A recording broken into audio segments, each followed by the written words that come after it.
Martin, 2 changes in your team from Sunday, Moravcik and Agathe, and I don't think that really weakens things dramatically, does it? Well, it's obviously Thompson is cup tied or is ineligible anyway, and Paul Lambert goes out of the side because of injury. But the side that we picked, we're going to attack them. We're going to try and get a goal, and because I don't think that we have the ability, nor is it in our mind to try and sit back and grab a 0-0. Wonderful job in the first leg, obviously, but you're the first to underline the job's only half done. Oh, without a doubt. Their results since that game has proved that they are a top-class side, especially away from home, and they think themselves that they're capable of scoring goals.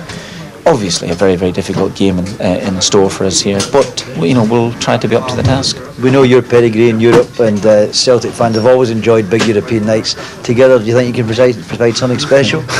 It would be lovely. It would certainly be lovely to get past this stage. 2 weeks ago it was fantastic. We've forgotten all about it actually just until this evening.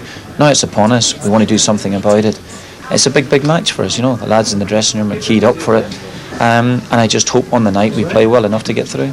That was the point I was going to make. You're going so well in the league, but to bring a relief and get something of a different environment in the European arena. I think that's right. Yeah, I think that the feeling is that while the games are coming thick and fast here before Christmas and a couple just after Christmas, I know there's talk about loads and loads of games. I know from past experience, the first time that you get dumped out of a competition and that you're left with a couple of free weeks in February or something, I guess you say, oh gosh, I wish we'd stuck in that competition.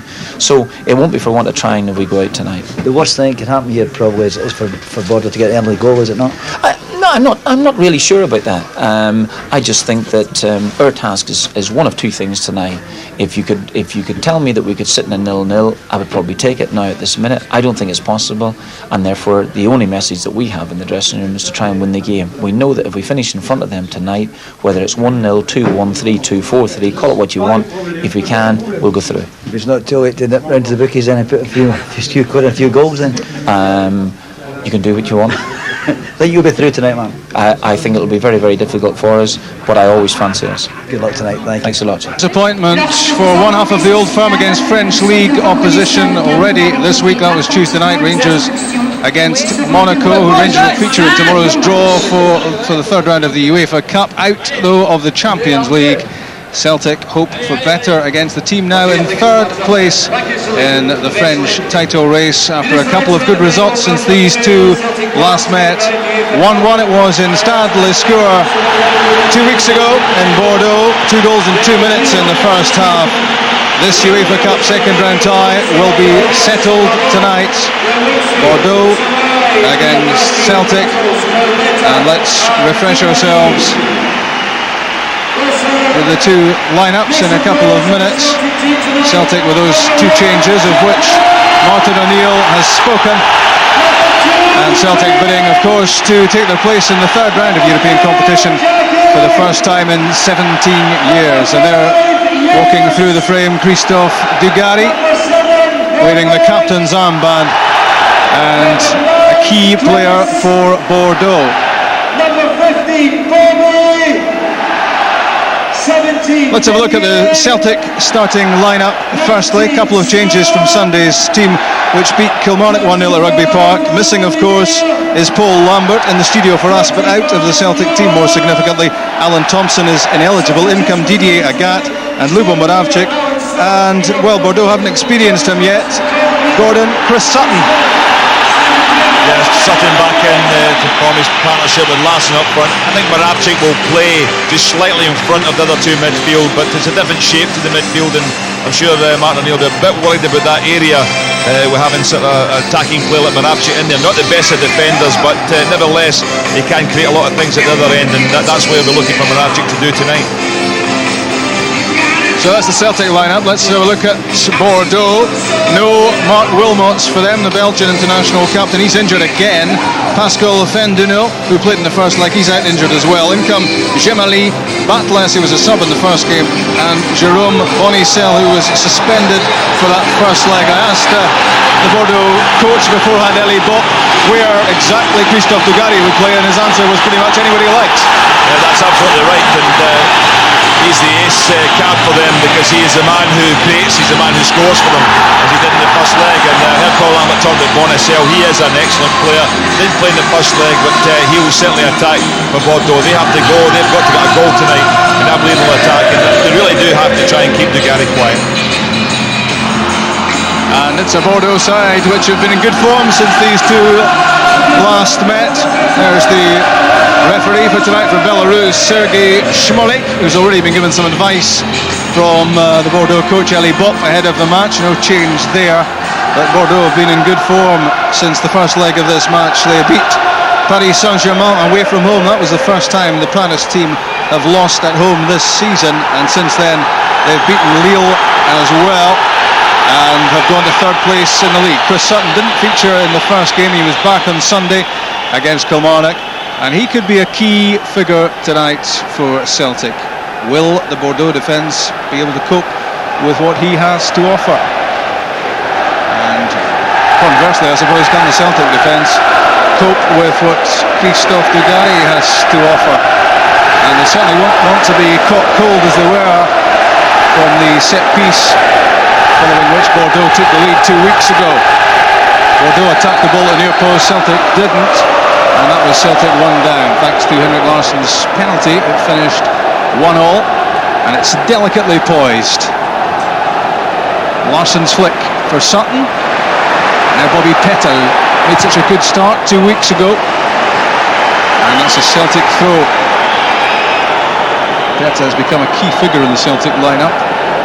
Words, if you'd used them a year ago, you wouldn't have believed. Both attacking and defensively, doing an important job for Celtic. Gets it back from Moravcik, trying to find a way past, and wins a free kick. So an early set piece free kick given against Batlles.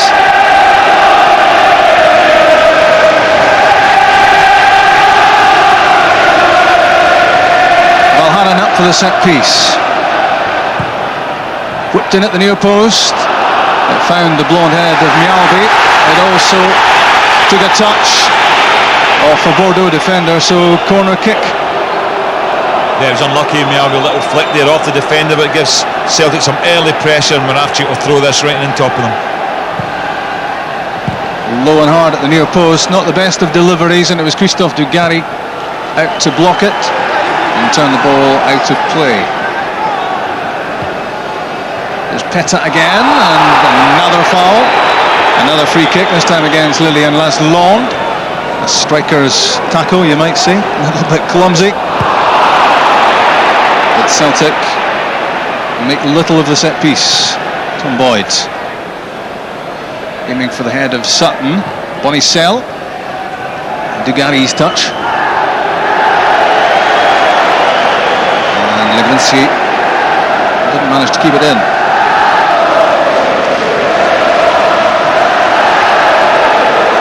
Larsson works it back for Petrov. Agathe.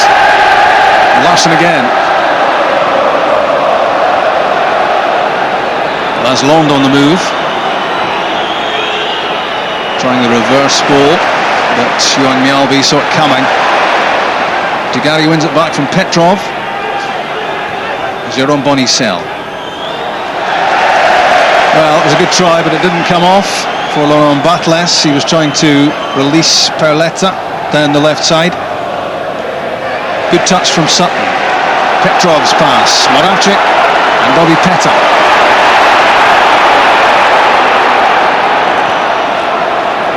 Taking on Jemmali. Good play from Petta, but one too many grey shirts for him. Good challenge by Jackie McNamara. Very positive. I think when you look at Celtic's wide players tonight, Agathe and Petta, they've just got to throw the ball in a little bit earlier into the box, because they're more firepower up front than they had in the first leg. I mean, the French were used to playing against Moravcik, who wants to come and get the ball to feet. But with Larsson and Sutton up there, certainly a lot of aerial strength. Perletta the target, chested down by Tom Boyd for Valgaeren. Bonnissel, admiring eyes from a Celtic point of view, had been cast towards him. As Valgaeren's headed away, and And an optimistic effort at goal from Laurent Batlles. He was off balance as he struck it, and this Gordon never likely to trouble Jonathan Gould.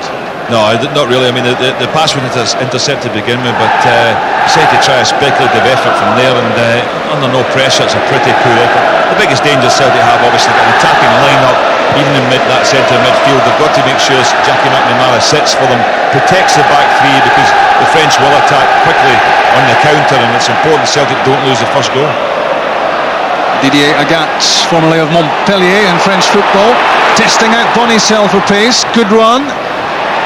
And Henrik Larsson couldn't get there before Ulrich Rame, the French keeper, twice capped by his country.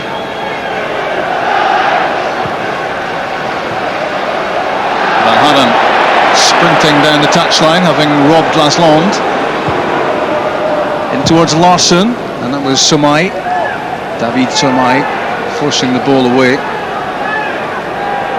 It's he and Alain Roche in central defence for Bordeaux, same partnership as a fortnight ago. And that's Jemmali in at right back.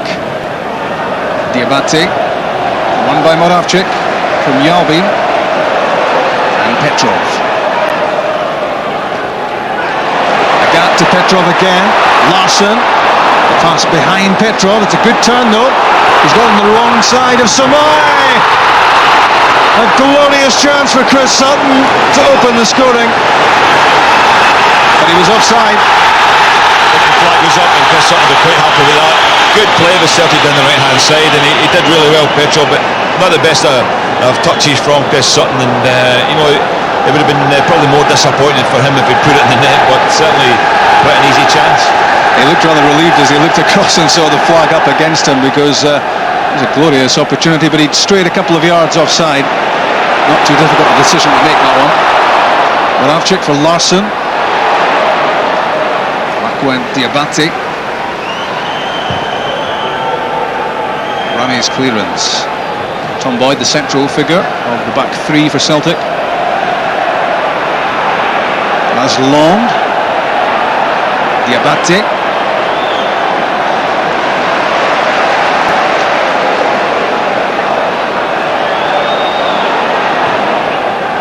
Mjallby, Larsson's flick, nobody in behind him, and back it goes from Jemmali.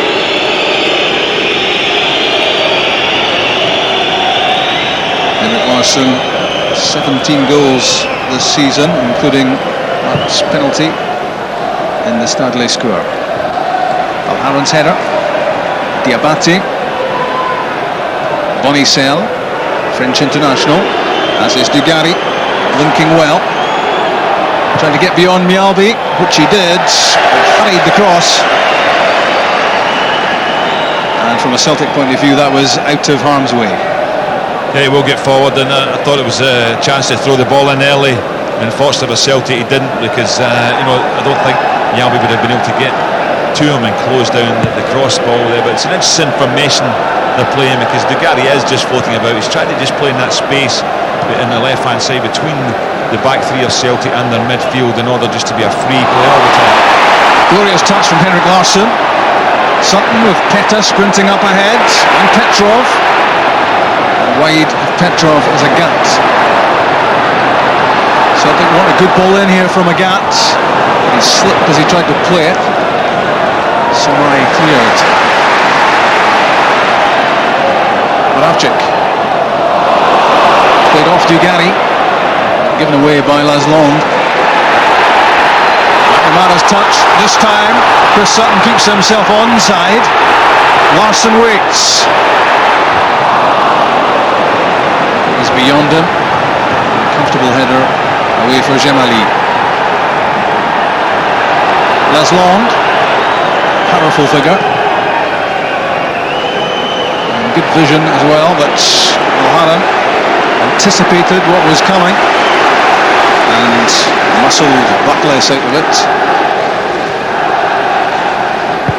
Legwinski, Larsson, Petta. Breakdown in communication between the pair. And Valgaeren's clearance coming off the back of Larsson. Celtic throw. Martin O'Neill's 22nd match as Celtic manager, and he's lost just once, and that was in Helsinki. And Celtic, of course, got through the tie overall. So he hasn't known much of the losing feeling so far. A goalless draw would do it tonight, but he doesn't want to think in those terms. It's a dangerous game to play.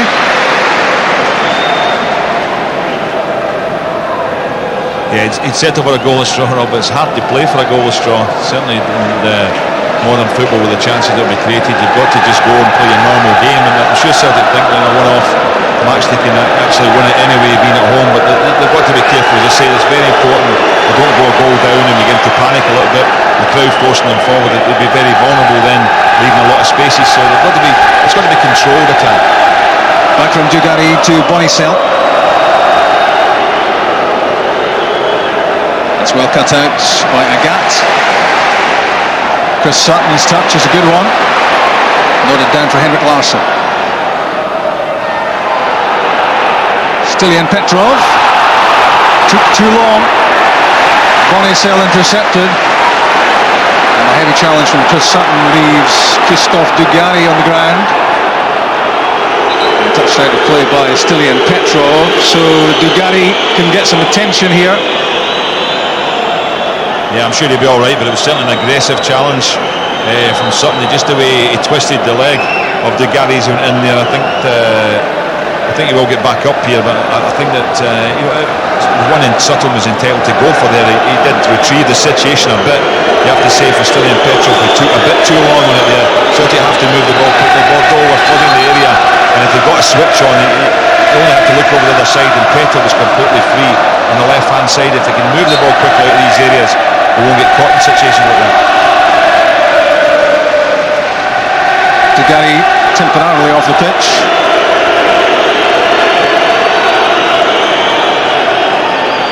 The Bordeaux skipper now back on, and having a little word with Chris Sutton about the challenge. It was aggressive, it was competitive. To me, he was well entitled to go for it, but Dugarry didn't fancy it.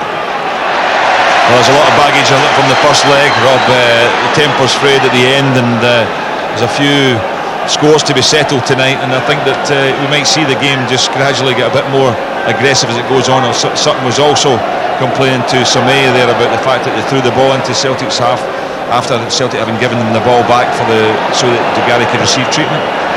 Still the back chat is going on between Dugarry and Sutton. I'm not quite sure how fluent Sutton is in French, but it may well be the universal language of the wind-up.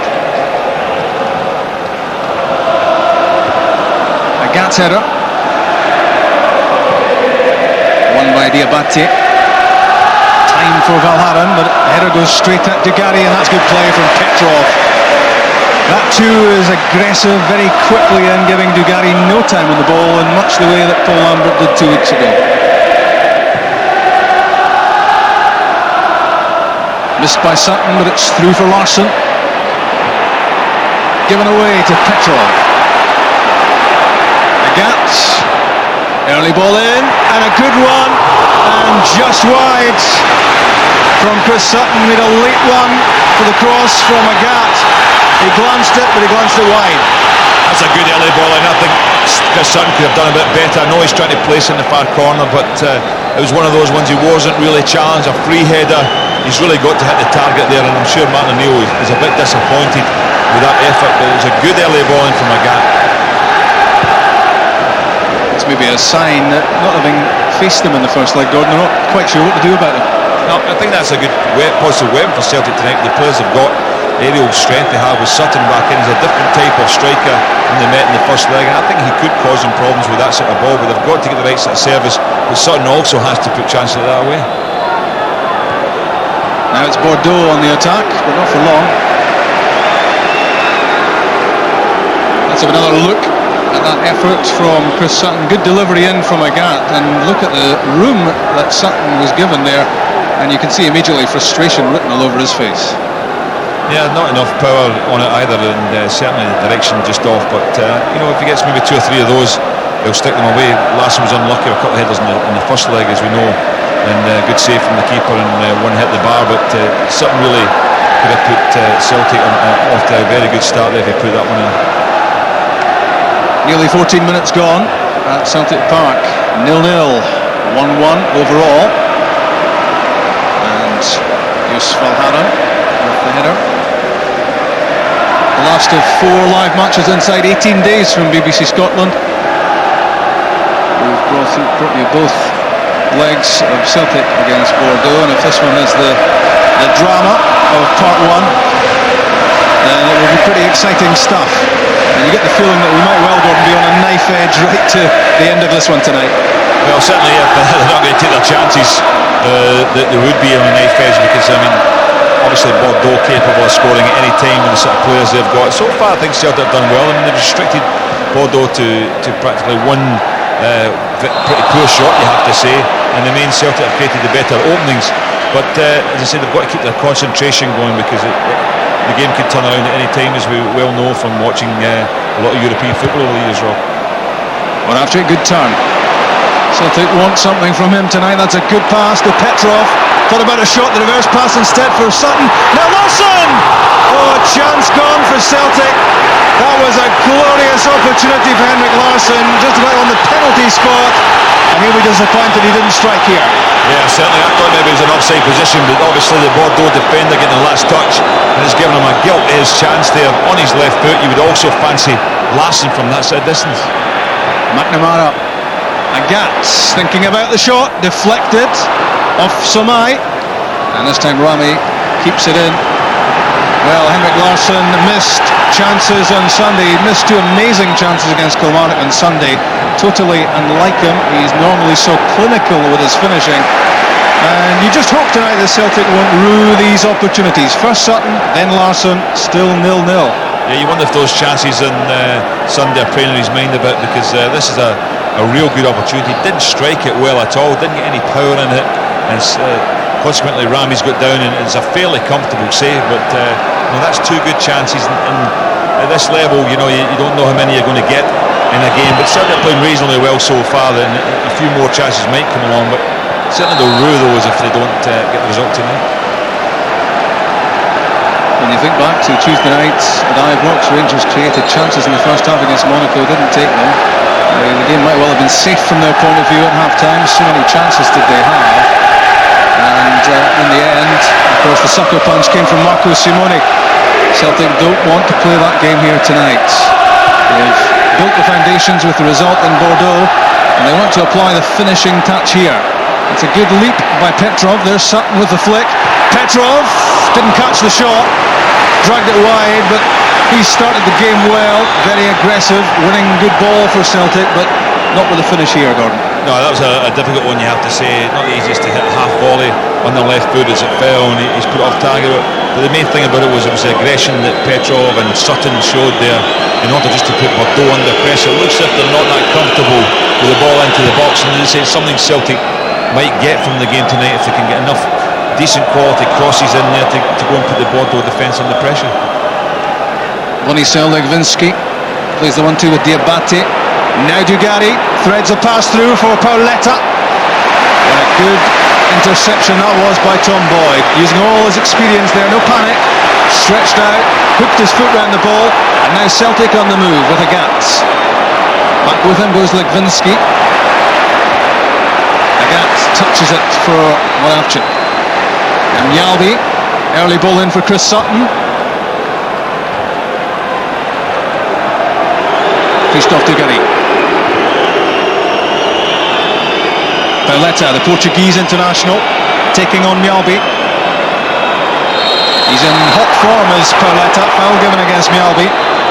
10 goals this season already for the man signed from Deportivo by Bordeaux. 2 hat-tricks to his name already this season. He scored the 2 goals which beat PSG a couple of weeks back.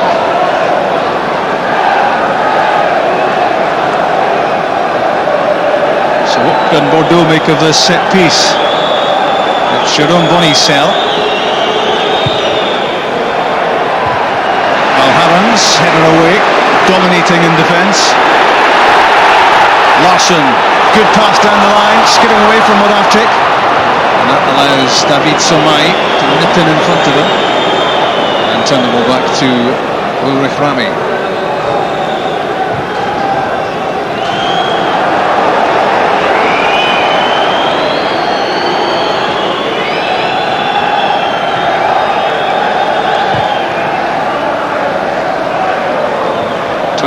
On Stadler's score for part 1, 60,000 inside Celtic Park for the deciding chapter of this UEFA Cup story. Rolled out by Gould to Agathe.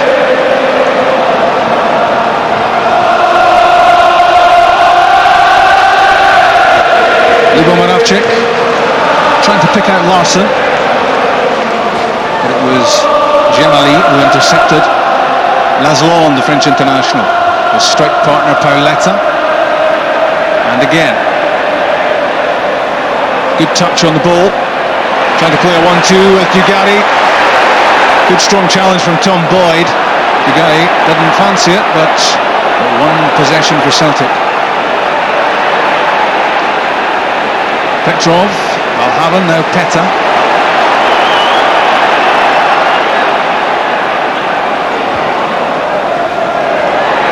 In Petrov, having tied down the left, Celtic now attempt to get some progress down the right hand side with Agathe and Sutton. 8 goals so far for Chris Sutton as a Celtic player, and a little finger wagged in the face of Sommeil, his marker. McNamara's pass to the feet of Moravcik.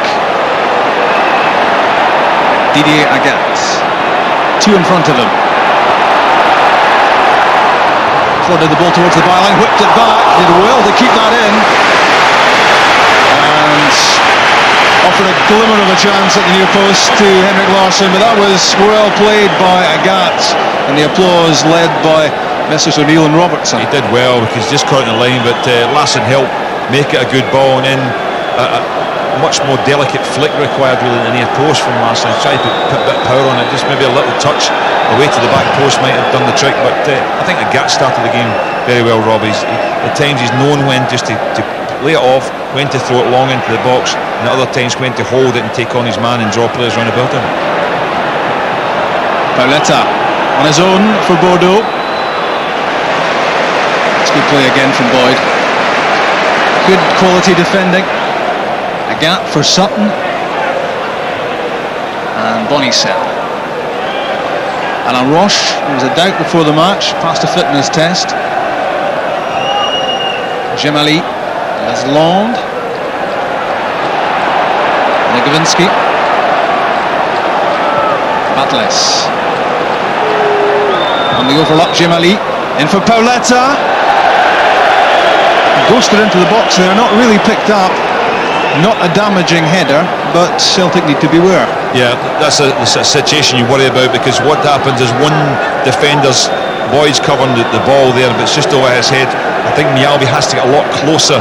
He can't afford to stand off on that, because that could easily be flicked to the back post. So when one player's marking the space like Boyd, Mjallby has to mark the man. He can see the ball and man. It's his job to go get tighter. That's well won though by Mjallby against Dugarry. And Celtic have a free kick. It's given against Diabate. That's the thing we spoke about there, Rob, concentration. I mean, Celtic's nothing to do with their play at all, and yet they could have lost a goal from that sort of situation. The concentration's got to be there. Players have got to do their job in order to make it a worthwhile exercise. But at the moment you've got to look and say there's nothing really to fear from Bordeaux in terms of their general play. They're not don't look a great side at all, but Celtic just have to do their job. Agathe to the feet of Larsson, laid off for Petrov, knocked over as Petrov by Legwinski. It's a free kick and an inviting set-piece opportunity here for Celtic after that foul, which was fairly obvious by the French midfielder.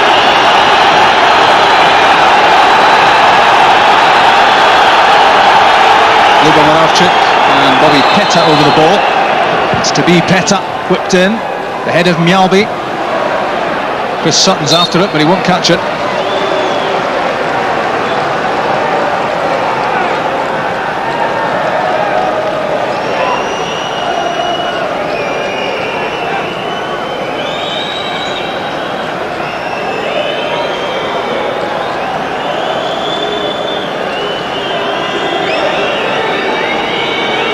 24 minutes gone, and no goals at Celtic Park. 1-1 overall.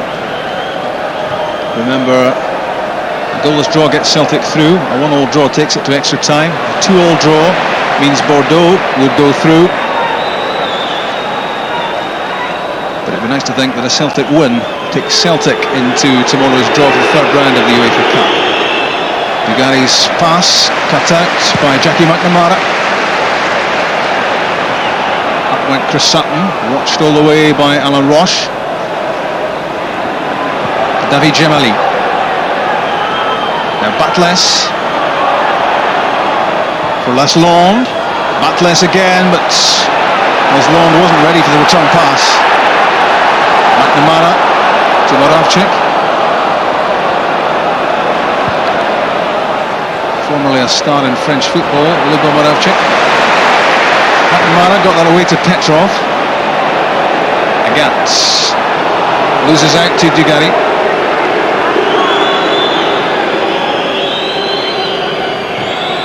Diabate, Larsson. A lazy layoff from the striker. More live football to come on the BBC. The next of our SPL live matches is at Tynecastle, Hearts Rangers, Sunday, December the 3rd, 2:25. Don't miss it.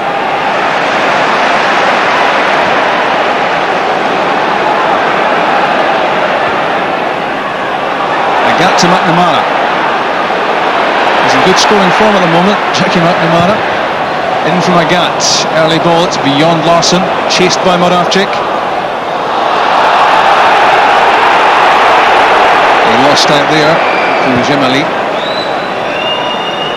Legwinski.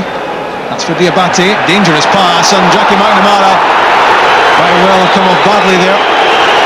There's good play from Chris Sutton to get back and rob Dugarry. But worryingly for Celtic, Jackie McNamara is still grounded.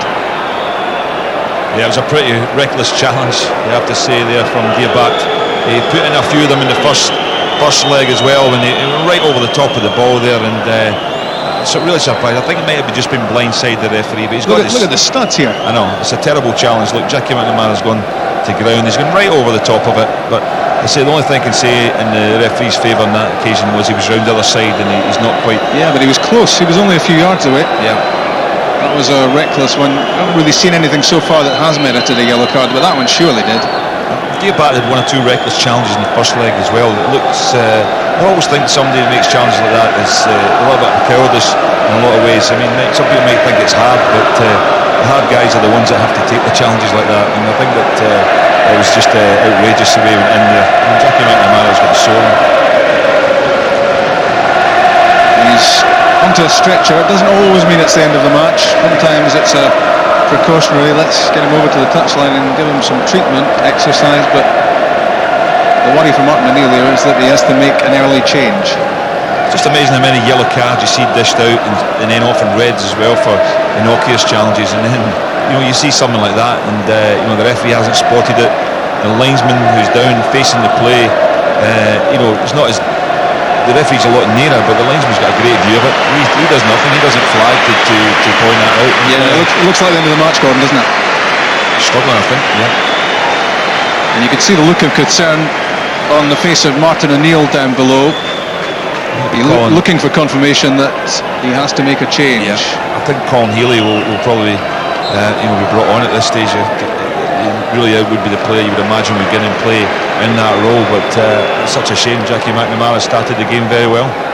He's fortunate though, Martin O'Neill, that he has a player of Healy's quality on the bench. He may be only 20, but very impressive performer, especially in recent times for Celtic. He's got an old head and young shoulders, and Martin O'Neill won't be frightened at all about throwing him into this, although he'll be disappointed to be losing Jackie McNamara. But still waiting to find out if there's any way McNamara can get back in this match.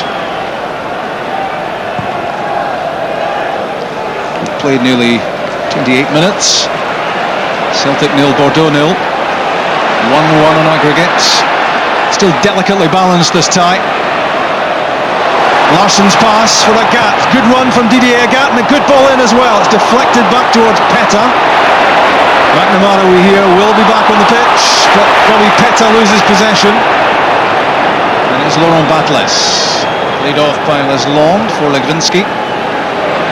It's a poor pass from him. An easy cut out for Celtic. McNamara is back on the pitch. That's good news for Celtic, but they don't have to make a change at this stage.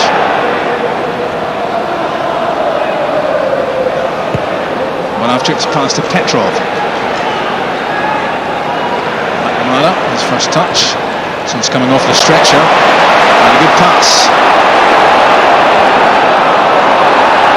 Moravcik trying the reverse pass towards Petta.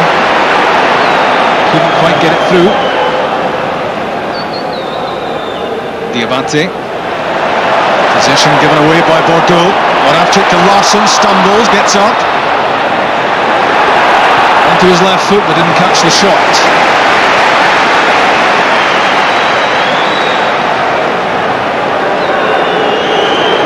Good challenge by Didier Agathe. Everything right about that one. Timed that perfectly. Christophe Dugarry left in no doubt there about the fact that Agathe wanted to win the ball. David Sommeil. Another poor pass. Sloppy stuff from Bordeaux. Yeah, you have to say that Celtic played much better in Bordeaux than Bordeaux played here, and the thing was though that Bordeaux scored the first goal, so that's always a problem. The worry you would have when you're playing this well and you're not getting the reward for it. And Larsson threatening. Back went Jerome Bonnissel to protect goalkeeper Rame, and a free kick given against Henrik Larsson's challenge. But he's well entitled to go for this. Yeah, it's a 2-1 though. I don't like to see players sliding in though when the balls come to the goalkeeper's arms, because the goalkeeper's always going to come off second best, but he did really he put his feet out of the way in the end up. Sutton couldn't quite get that under control, and David Sommeil knocked it away from him, but he's always wanting the ball is Chris Sutton. His flick, Petrov was after it, and it was Diabate who turned the ball out of play. Lucky not to have a yellow card against his name. Mjallby. Petrov's header. Bonnissel's clearance. Well up was McNamara. That was Moravcik. Dugarry. Free kick given.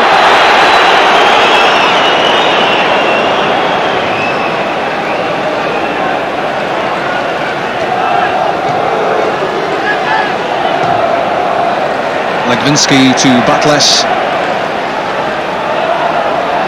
Jemmali taking the place of Crainey in the Bordeaux sides. Tom Boyd to Bobby Petta.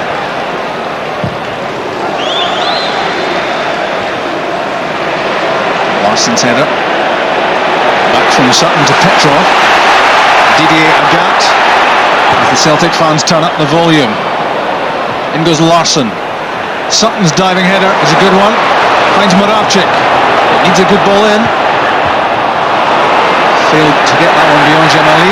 McNamara's shot deflected, and offside is given against Moravcik. As he raced onto that deflection, he looked across in disgust as he saw the flag up against him. Yeah, well, it came off a Bordeaux player, so you think, well, shouldn't he just be playing on there? He's not happy with that, but once again, I have to say, it was an early ball in from Agathe on the right hand side. He's thrown it in there and allowed Larsson and Sutton to go and attack it, and once again they're getting the bits just on the edge of the box and they forced a bit of play. Maybe on the left hand side there's been a tendency to try and overplay a bit down and take the ball forward and beat players and look for space, whereas Agathe a couple of times just by throwing a long ball, diagonal ball into the box there from pretty deep has caused more problems. Batlles wins a free kick given against Jos Valgaeren. Belgian wasn't best pleased about. where they've got to concentrate, especially Dugarry, a real threat at set pieces. I mean, they're bringing Roche up as well, but Dugarry, seen him at international level score goals, and 2 weeks ago in Bordeaux as well, very good in the air. Roche and Legwinski up alongside Pauletta and Larsson and Dugarry. 5 grey shirts right at the edge of the box in from Batlles. There was Dugarry, didn't really jump for it. Celtic get it clear, and Agathe caught in 2 minds. Was looking for a forward pass, Rob, and there wasn't one.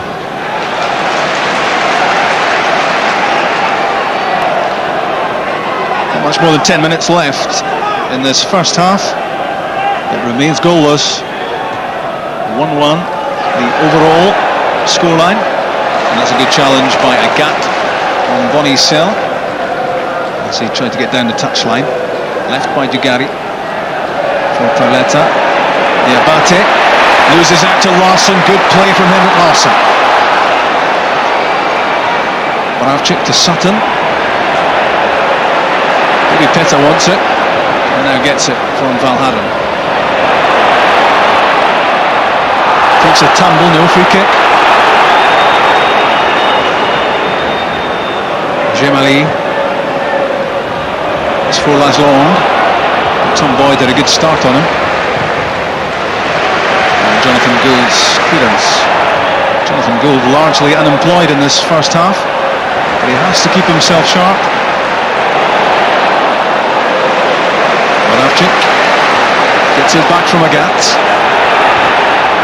Henrik Larsson indicating exactly where he wanted it played. Sadly for him, Jemmali was in the way. And a free kick given against Bobby Petta. The ruling there presumably was obstruction, although I don't think Bobby Petta could have had too much say in it.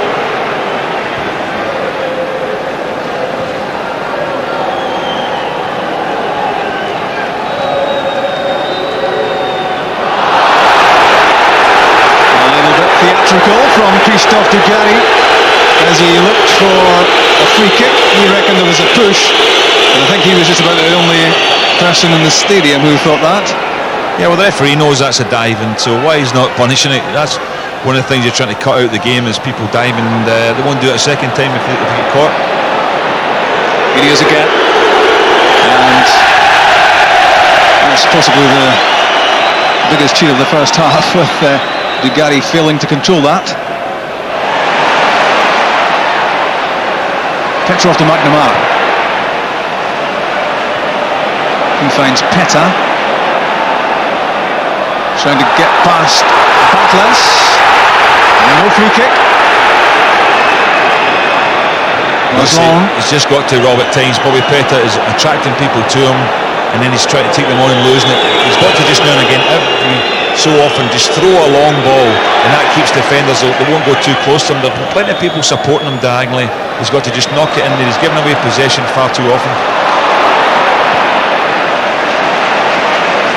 A lazy looking pass back that from Jackie McNamara, and I think he's indicating now to the touchline that his match is over. McNamara, he's just made a gesture towards Martin O'Neill that he's not going to be able to continue.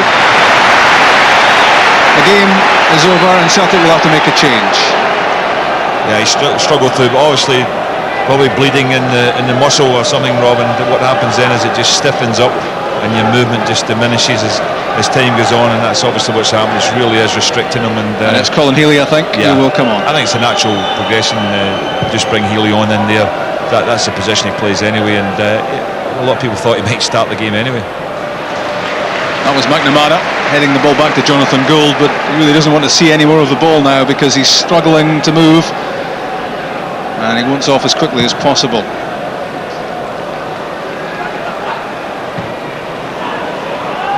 Jerome Bonnissel just launched hopefully downfield. Mjallby's header. McNamara knocks the ball into the corner, and the offside flag is up. I don't think that was a pass really, Rob. I think Jackie McNamara was just kicking that ball away because he knew he couldn't take possession of it. I'm really surprised with the game stopped now. You know, Celtic aren't making that change. I mean, he can hardly move. Healy's certainly ready down below us to come on now, but Celtic can't yet make the change. Missed by Mjallby. In went Dugarry. He couldn't get the ball under control. 20-year-old Colin Healy. And this will be a big night for him. Jemmali has overrun it. A Celtic throw. I think it was the official who was getting booed there on the touchline for taking so long. That substitution, I think you've got to write to Uefa when you've got to make a substitution. But, in triplicate. Yeah. Well, finally, the change can be made. And McNamara, who bravely soldiered on, hoping that he might be able to run off the injury, has discovered since that there was no way he could continue. So he's off. And a big opportunity coming up for Colin Healy.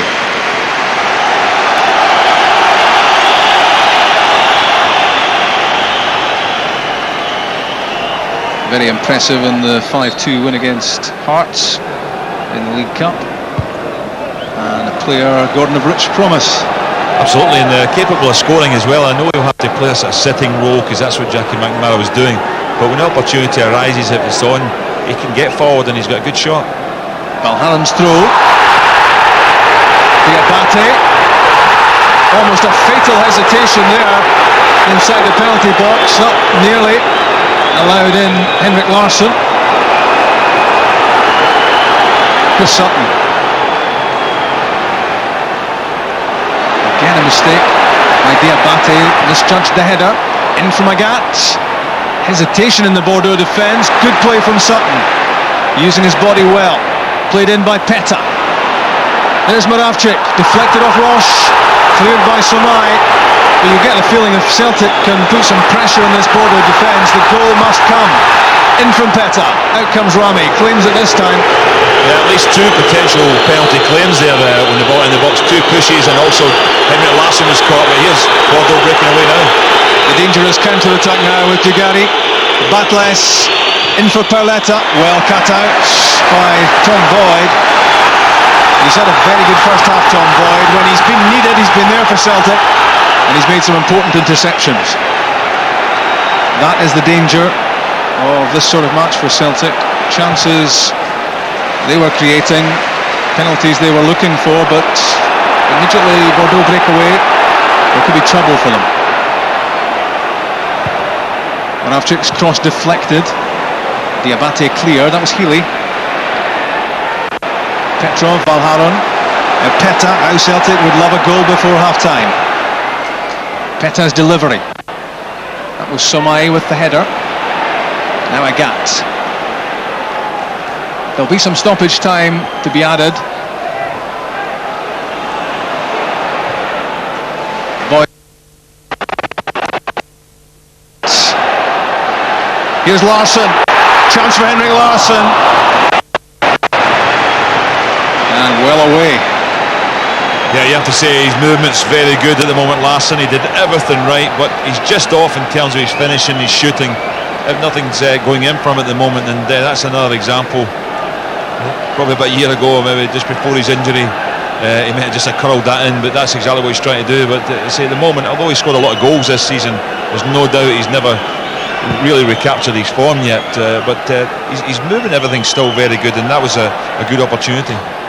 Seems crazy to suggest that Henrik Larsson might have a crisis of confidence with his finishing, but certainly so far in this match he's worked a couple of good openings for himself, but hasn't yet hit the target, and that's unlike him.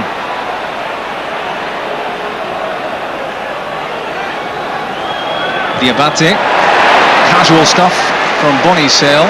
No, to be honest, a lot of players would love his crisis of confidence in goal scoring, Rob, because he has been scoring a few stats, but I'm just meaning in the last couple of games that I've seen good opportunities that normally he sets such a high standard for himself, he would normally put them away. Yeah, that's what I was meaning as well, actually, because he has got 17 goals to his name this season. Yep. So things not going too badly for Henrik, but how they would love the Celtic supporters to see him break the deadlock here on the night. Touch from Dugarry. Legwinski. Again, the passing from Bordeaux not good enough, and Celtic have it back. Agathe, that was aimed at Moravcik, and Moravcik made it his with a good challenge, and that's a foul. given against Diabate. Well, still no yellow card for Diabate. Yeah, that wasn't so bad. That was just a little bit out in timing sort of thing. I think Petrov made the most of it as well. Yeah, but that's a few now, isn't it, against Diabate? Yeah, he's had a few fouls when in the worst one went unpunished. Here's the free kick with Tom Boyd. Chipped up towards Sutton. Roche with the header. Larsson tried to flick it clear. Petrov to Healy. Hurried into his pass by the challenge from Larsson. And Bonnissel steps over it. And 30 seconds left of the first 45 minutes. 0-0 in the night. 1-1 on aggregate. Celtic have the advantage of an away goal at the moment in France, but that is a fragile advantage.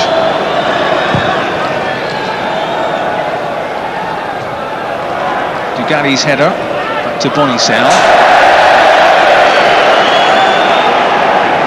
The return pass failing to hit its target from Bonnissel. Still in Petrov. He's had a good first half.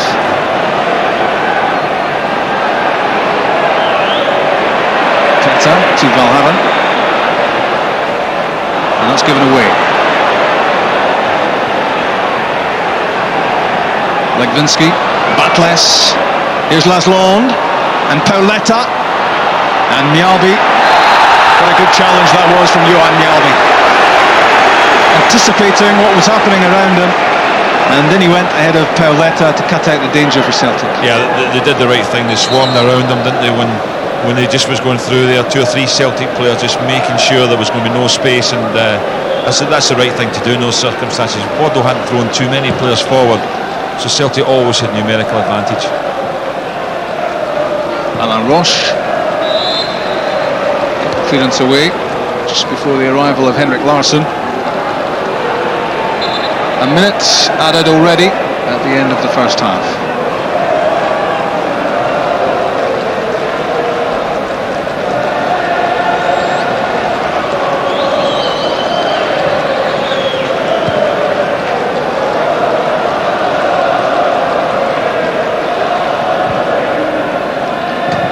Looking for Dugarry, a gap on it. Now Sutton. Did that come off the arm of Sommeil? Yes, it did. Celtic have a free kick. Sutton wanted the ball back quickly, and the referee is reaching into his pocket. And finally, would you believe it, a yellow card for Diabate. Yeah, there's what happens in football. You know, you've got all these bad fouls. You got a booking for kicking the ball away, but I think Sutton did very well. He went quickly and he forced the Frenchman into doing that and knew exactly what he would do. Petrov, deflected, corner kick. Celtic were wondering if that was an arm used in the penalty box. The referee says he'll have to settle for a corner kick. See, I don't think it was an arm, but Celtic fans were claiming it was, but the chance was there. In comes the corner kick. It was Petrov at the far post, and that is the last action of the first half. Celtic very much on top. They have created chances, but so far they haven't taken any. The best of them have come for Sutton and Larsson.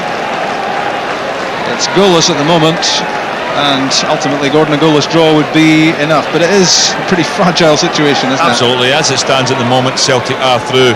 I think Martin O'Neill have mixed feelings at half-time. I think he'd be happy with the performance in the main, but disappointed with the scoreline at the moment, because they've had chances, 2 or 3 cut ones and gilt-edged chances just to put the game beyond Bordeaux, force a situation where they've got to get out and score away goals. But at the moment, Celtic haven't that to show for their good play, because they've been far the better team.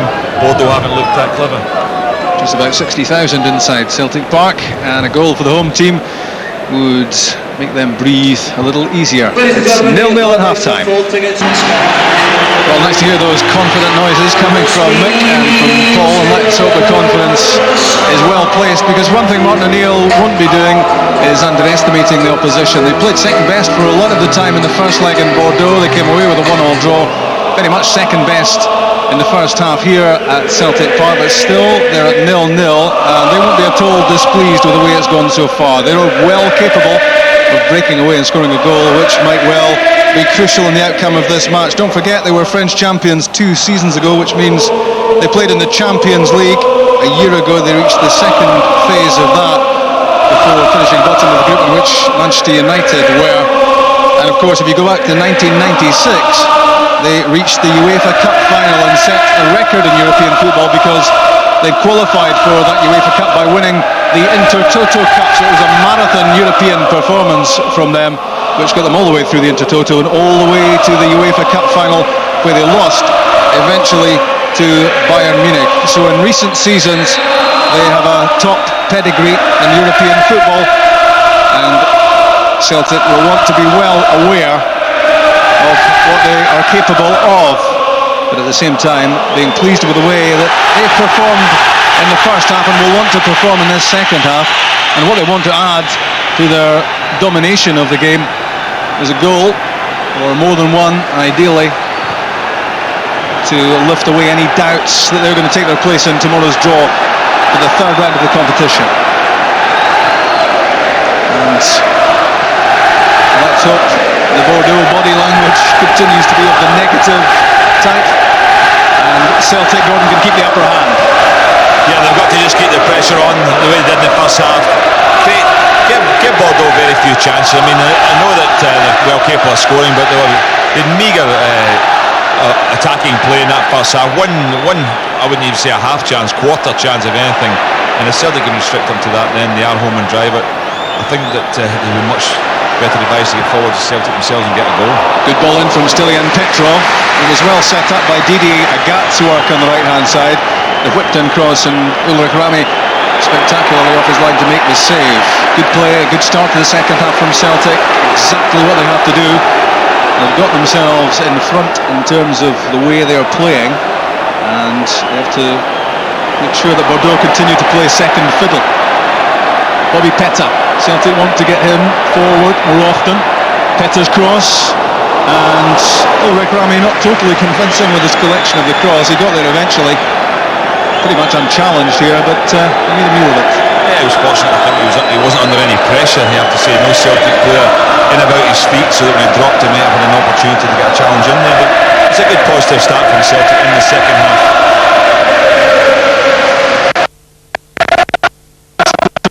A lot of noise. They would love to think that their team can win back some credibility in Europe. It's been an awful long time since they put together a run of any great conviction in any of the competitions. As I said, it was 17 years since they reached the third round of any competition in Europe, and they would like to rewrite the record books. Season 83-84, they lost to Nottingham Forest in the third round, and it's 20 years since they were in Europe beyond Christmas time. I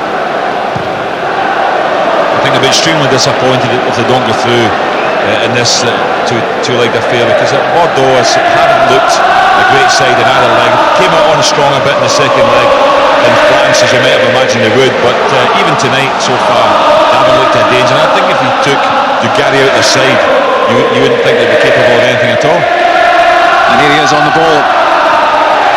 But Celtic getting physical with him, shutting him down very quickly, not giving him the space he likes in which to play. And if he begins to hang his head, Celtic will feel they've won a victory, and Healy knows that he depends an awful lot on what Christophe Dugarry can come up with.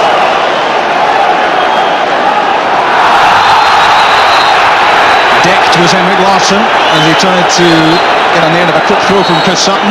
Yeah, I'm surprised Jemmali's not been, he's been spoken to now. First foul, that old first foul routine.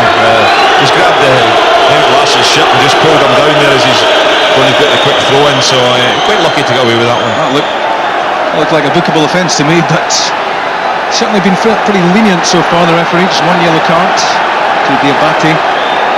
Here's the free kick in from Bobby Petta. And it was Sommeil with the header away.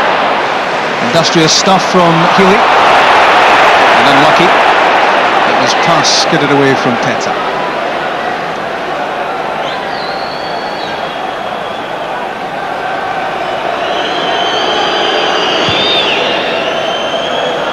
Rame looks for Larsson. Healy got to it with his head. Diabate. Jemmali overlapping, but Batlles couldn't squeeze through the pass.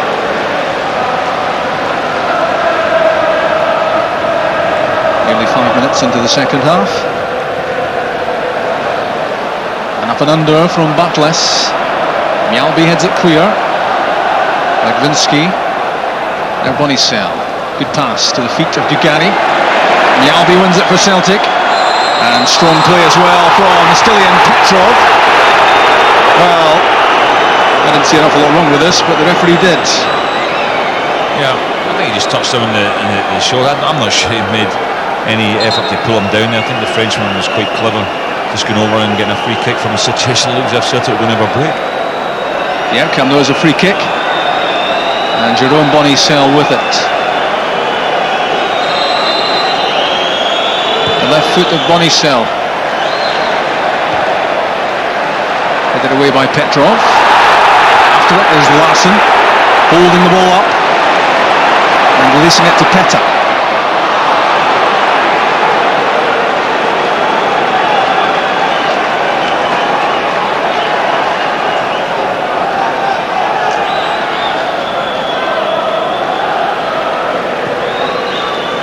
Roche to Sommeil. Bonnissel, one of the changes to the Bordeaux team from the first leg lineup. He was suspended that time. His pass to Larsson. Petta flicked on for Batlles. Petta wins a good header. Now Boyd. Unloaded by Valgaeren. Sommeil's header. Now Petrov winning the ball in the midfield for Agathe.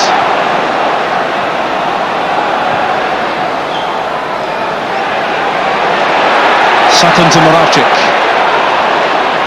Chris Sutton again, surrounded by Bordeaux shirts, and his very physical presence creates problems for Bordeaux.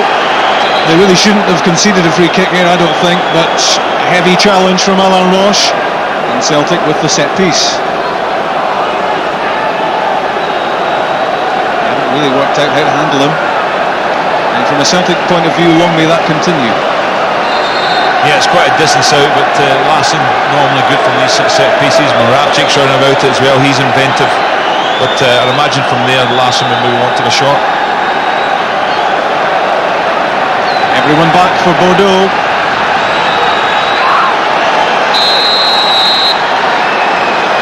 Here comes Henrik Larsson. Brilliant strike from Larsson. It was curling and dipping towards the top corner. And a good solid save from Rame. Yeah, fabulous save, because that's a great effort. Loads of curl in it. It's heading, just dipping under the bar as well. And certainly one for the photographers as well. What a marvellous agile leap it was, you have to say. But I mean, I think that Larsson there was just trying to just take them by total surprise with that free kick. In from Moravcik, and this time Rame. There's another good professional job with the catch. Wonder if he was going for a 5.9 for artistic impression here, Ulrich Rame, but certainly it was a good save. I think it was a great effort from Larsson. Look how it just over curl in it and dip as well. Triple somersault and pike to finish.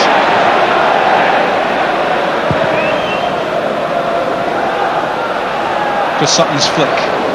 Sommeil with the header away. Sutton again. From Moravcik, supported by Petta. Trying to get in behind Bobby Petta. Good run. The cross was disappointing, as was the header clear, and Moravcik has scored! A brilliant finish from Moravcik. And Celtic have what could be an all-important goal. Even the corner flag gets a kiss. Yeah, that was so important for Celtic to get the breakthrough. Good work, you have to say, from Petta on the left-hand side. It was Moravcik that fed him originally too. The ball was not cleared all that well, and he's got a race with Larsson. Larsson did the right thing, staying out of the way, and he's just driven it. I think the keeper's unsighted, Rob, to be honest with you, because he's a bit slowing it down, having just made a marvellous save. Look at that, it's just come round the edge of a defender, in off the post. Terrific shot, keeping it down low. Well, think it was Alain Roche, Gordon, the very defender who'd headed the ball weakly out towards Moravcik, who was the guy that got in the way of Rame, and he couldn't see it. He got there late, got his hand to it, but he couldn't keep the ball out. No, but unfortunately there's a fan on the pitch at the moment, but that won't help Celtic when it comes to these UEFA matches. There's always a backlash for situations like that, so it's a foolish thing to do, but it's a good effort from Moravcik. He's kept it down, and he did use the defender Roche just got in the way. The keeper's probably expecting it round the other side, sees it late, goes down, and I thought at first he was going to save it, but they make a great effort. But it's very important for Celtic. I thought that they needed a goal tonight. There's always a danger of losing one.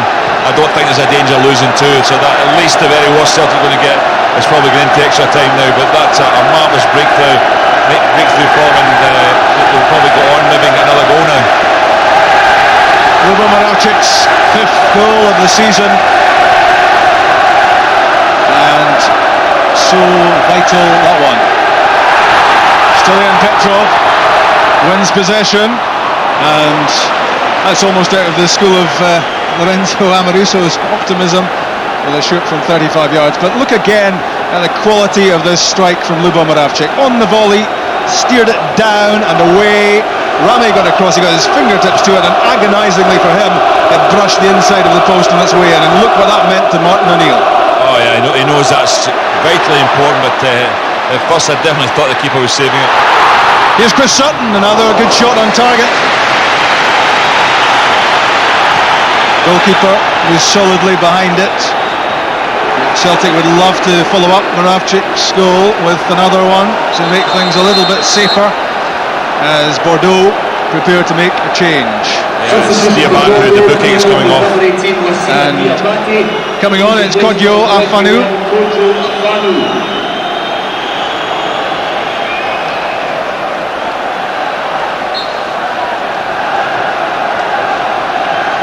Still, of course, that tantalising situation for Bordeaux that while they trail in the night and they trail in aggregate, they know that if they can get a goal, that would take the tie into extra time, and Celtic will really feel that they want to score again.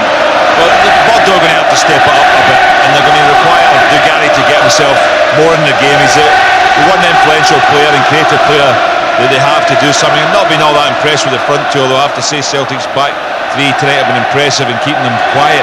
But Dugarry would have to get himself in the match, but you just can't see them creating the openings to get anything at the moment. But Celtic have got to keep their concentration going. He remains a big danger man, and Celtic will want to do what they've done so far, which is keep a very close eye on the French international. Nearly 50 caps for his country. Paul Lambert had him in his back pocket for most of the first match in Bordeaux, and Celtic again doing a good job of keeping the shackles on Dugarry. Lovely touch from Moravcik. A heavy challenge from Legwinski. No foul given against Legwinski, but the foul was given when the challenge came in against the French midfielder from Sutton. Batlles for Dugarry. Mjallby has it. Agathe fires it towards Henrik Larsson. Now Healy.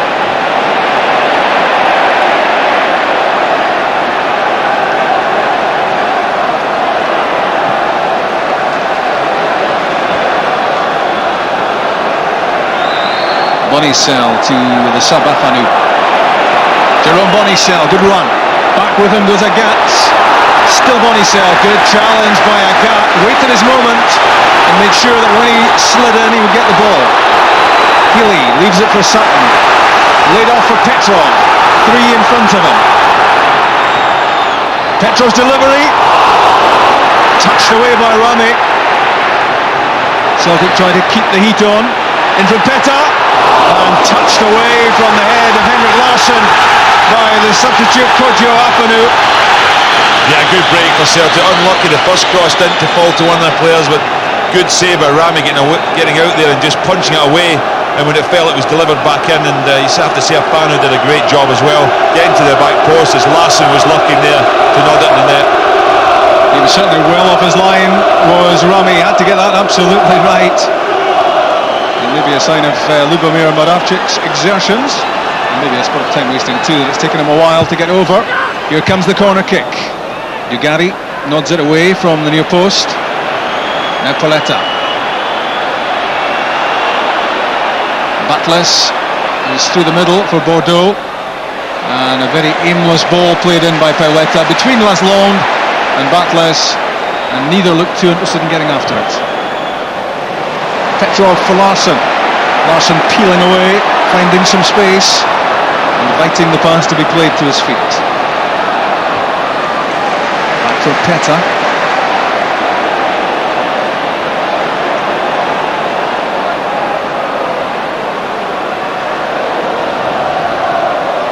Chipped over the head. Jemmali.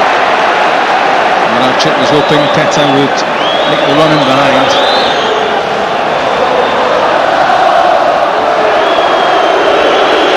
Touch on the ball, Dugarry. Hasn't achieved an awful lot so far. Again the play flowing through the former Milan, Barcelona and Marseille player. Mjallby's clearance lands at the feet of Legwinski, but 2 against 1 wins it for Celtic. It's Moravcik and the industrious Agathe. 6 months ago playing for Wraith Rovers. Good run from him, but touch favoured Bonnissel, and Rame pumped the ball out of play. Yeah, I don't think it was what Agathe was trying to do there. I think he was wanting to get wide of the player, but he played it into his path, and Bonnissel is pretty sharp, but so is Agathe. Good pace, and it's been a good contest between the two. Sutton. It's deflected towards Henrik Larsson. The challenge from Jemmali was good enough to ensure that the Larsson header wasn't troublesome for Rame. The Bordeaux counter-attack fizzles out. 16 and a half minutes into the second half. 1-0 Celtic, 2-1 overall, and Healy, the Bordeaux coach at the moment, not too happy. The good thing from Celtic's point of view is they're playing quite far up. They've not got a tendency to drop off too deep and allow Bordeaux to come at them. That's what happened in the first leg. We have to say Celtic were away from home then, obviously, but tonight at least they're moved up the field and they don't have a lot of problems with the pace of the Bordeaux attack. Larsson's header, and that's a disappointment for Stylian Petrov. It was very inviting, it bounced in front of him, but he needed to wait for this to come down before firing in the volley. Yeah, it's a half chance as well. Great work by Larsson, just nodding it into his path. He's probably just rising a little bit, and he's misjudged it as it bounced up in front of him, but it was a good opportunity to get a shot in. Great service from Larsson for Petrov. Bonnissel loses out to Petrov. So strong in the tackle, the Valgaeren. And he's won a lot for Celtic tonight. And Celtic so far, touch wood, have made light of the absence of Paul Lambert. They've done well. I mean, and without Thompson as well, who's been influential to start the season, can't play him, ineligible player. But the midfield have done a good job considering. But they've got forward, they've gone and supported things. They've covered for the defence as well. So it's been a good all-round performance from Celtic. Legwinski for Bordeaux. Jemmali, Afanou. It was intended for Bonnissel. He was being pressured by Healy, and he hurried the pass, and the ball was given away. Mjallby, his fellow Swedish international, Henrik Larsson.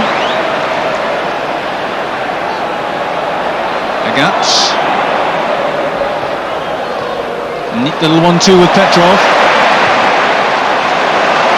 Petrov's pass picks out Petta, which is a lot of peas. Moravcik, Petrov. Well, he's well entitled to have a crack at goal. There was room for him to line up the shot, but he tagged it wide, and he's obviously learning the language too. He might use another P for the shot, Rob. Pathetic, but just as well it was that. but not the best. He's getting into some good positions. His lead-up play's been very good. In the 2/3 of the field, he's been doing excellently. But it's just the opportunity there, and when he got forward there, not his finishing boots on tonight, obviously. Jonathan Gould largely untroubled so far. Let's hope it stays that way. Alan Roche with the header, and Jerome Bonnissel. Mjallby, a controlled effort, picking out Agathe. Larsson getting back to put some pressure on him.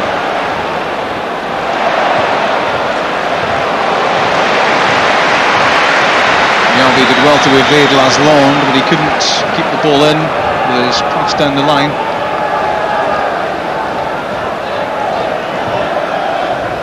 "20 minutes played in the second half.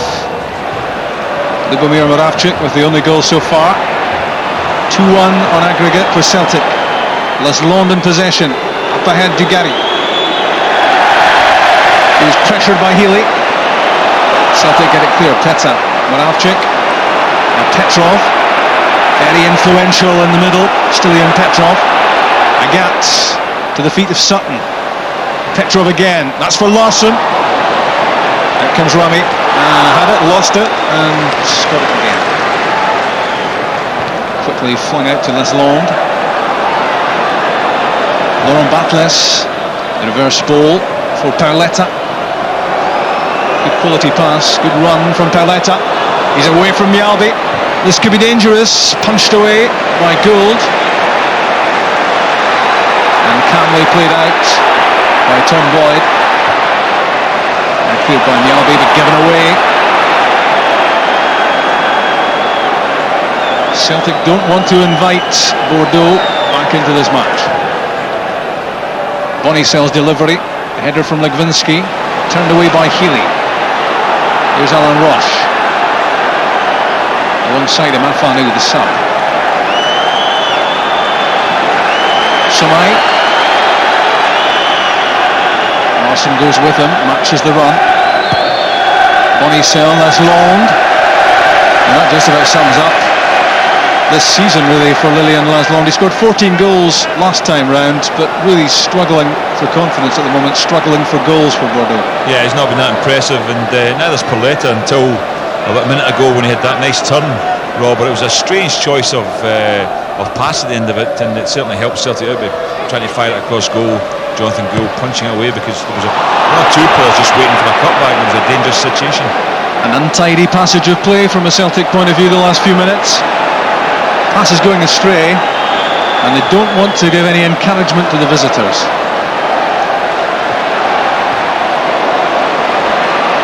Again, Celtic hurrying the passes instead of making sure they keep the ball. Batlles beaten by Healy.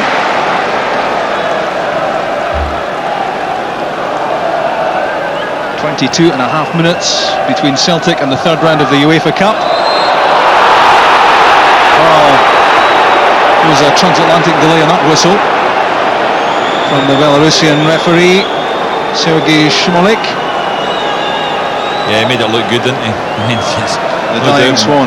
Yeah, absolutely, no doubt. Moravcik got a touch on the ball there and gives him a free kick in a dangerous situation, throw in the box. Celtic just lost it in the last couple of minutes, mainly because they're not keeping possession of the ball as they go forward. They've got to put their foot on it, slow it down if they have to. Jerome Bonnissel with the free kick. It was Valgaeren who was higher than anyone to head the ball away, and now Celtic want to do some attacking of their own. But again, it's a bad pass from Agathe, taking the wrong option. Batlles to Dugarry. Dugarry against Valgaeren, squeezed the ball in. There first for Celtic was Colin Healy, to turn the ball away. 20-year-old, born in County Cork, and a big night for Healy.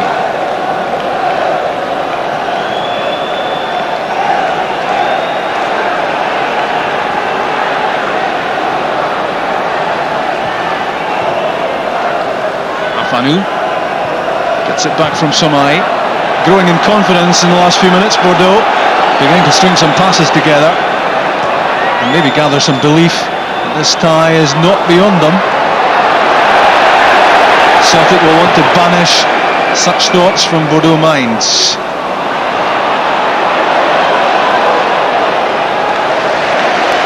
It's a Celtic throw. 1-0 on the night, 2-1 overall. A goal for Bordeaux brings for us the possibility of extra time. At the moment it's Moravcik's goal which separates the teams on the night. Kept in by Larsson, did well. Nearly a corner kick, not quite. But the offside flag, I think, was up.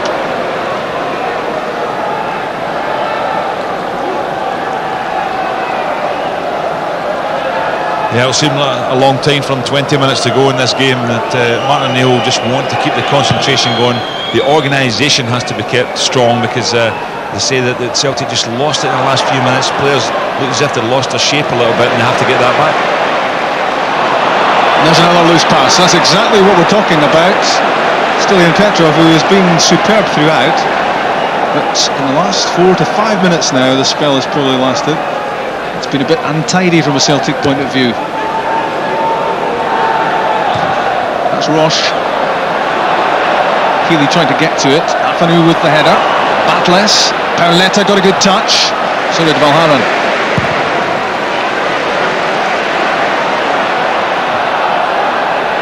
Sutton against Roche, and it breaks for Petrov. Agathe reluctant to go forward down the touchline. Played infield to Healy. Petta. Moravcik. Onto his right foot.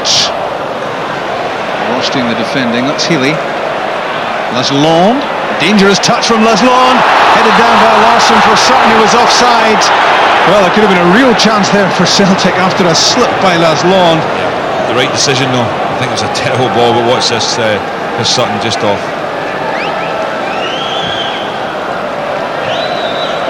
I don't think Willian Larsson would have been too popular with his teammates and Chris Sutton been on the side and taken that opportunity. It remains 1-0.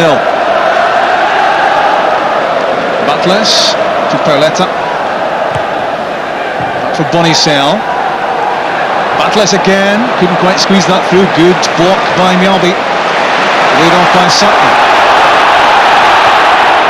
Moravcik, great vision. Saw the run on the far side of Agathe.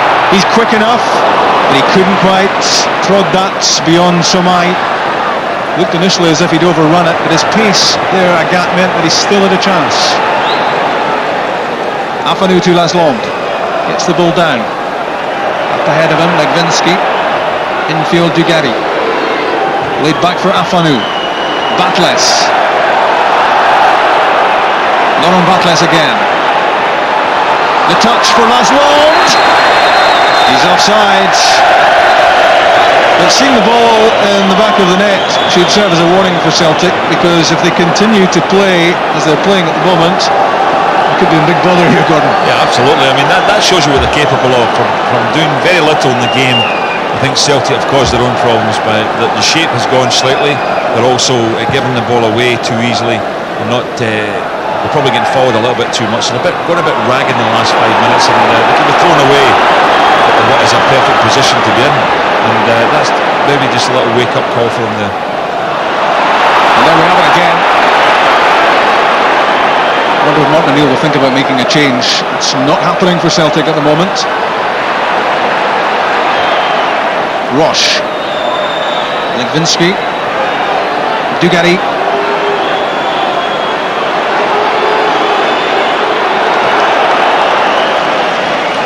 Healy sticking very close to Christophe Dugarry. An important role. Petta has Johan Mjallby for company. Afanou, Sommeil. Now Roche. Dugarry again.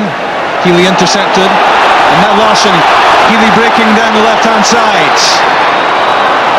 Good play from Healy. Now looks for support. Larsson in the middle. Sutton still 25 yards out. Will be Petta. Good by Moravcik. Finds Petrov. Agathe wants it. And what you want to see now is Agathe having a go at Bonnissel.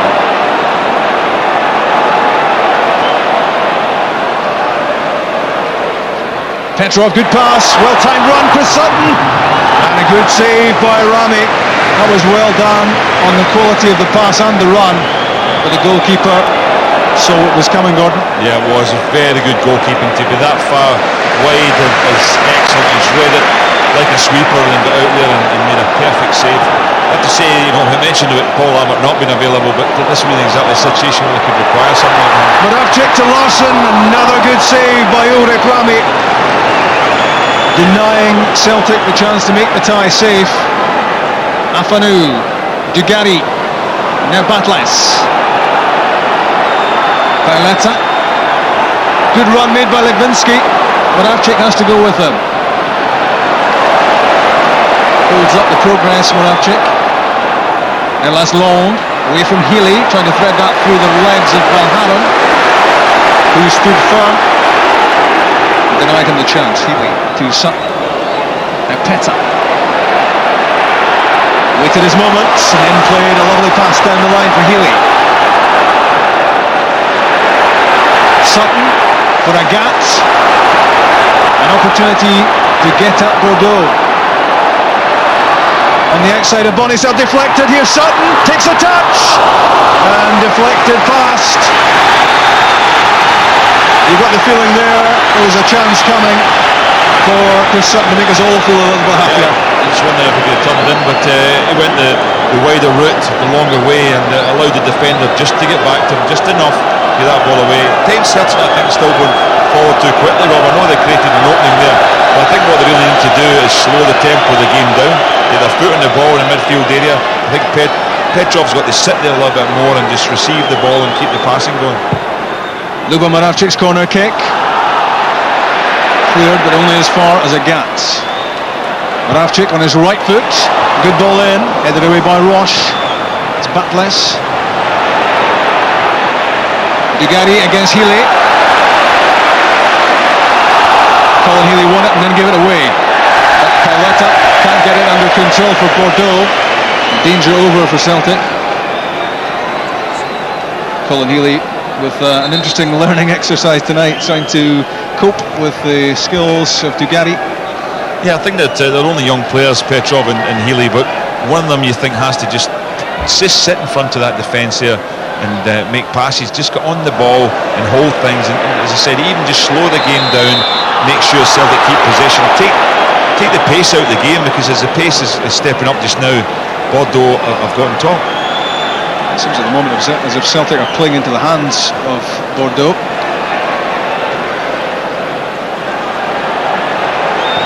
Tommy Johnson may well be coming on shortly for Celtic as a second substitution, and Moravcik, I think, will be the player to come off. First substitution was enforced because of the injury to Jackie McNamara, with Colin Healy coming on this time. Moravcik, who's worked hard and scored the only goal so far, is about to give way, and Tommy Johnson is certainly full of energy and will offer Celtic something a little bit different. Jemmali, that was for Petta. Cleared by Boyd. Not really interested about anything too fancy at this stage, just get it out of the danger area for Celtic.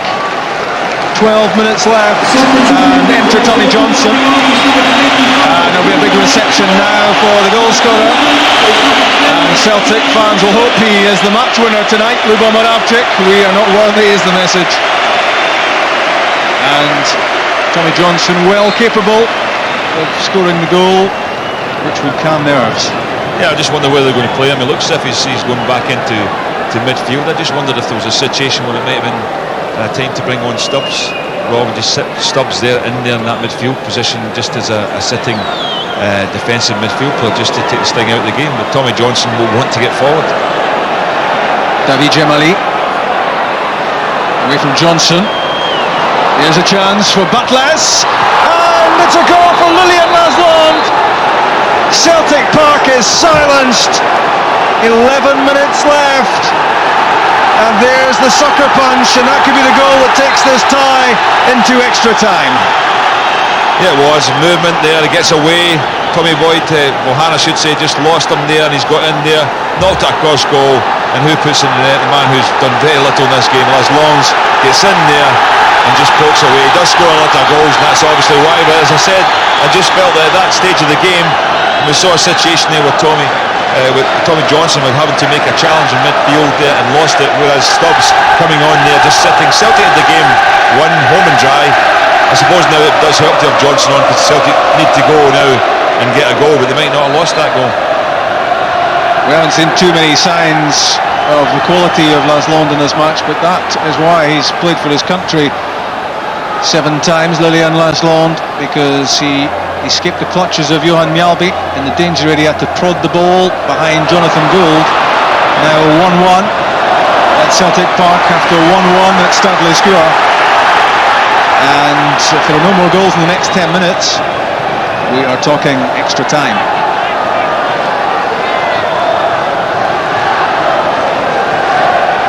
Bordeaux thinking about making another change. It's Bruno Basto, who played in the first game, who's about to come on. Afanou already on, that was him. Rame's clearance, Bobby Petta underneath it.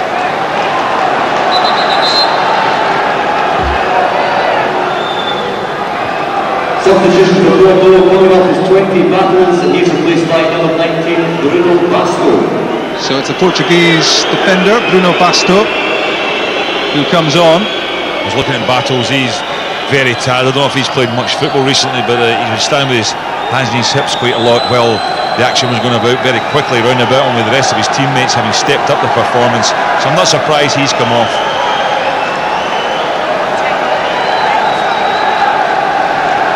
Batlles off.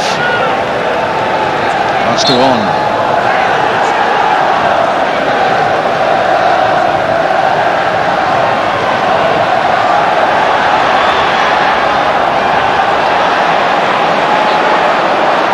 Dugarry to Roche.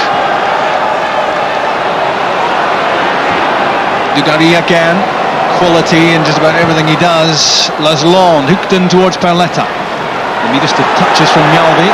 Got that away, but who's on the end of it? Again, it's Dugarry. Mjallby wins it against Perletta and wins the throw.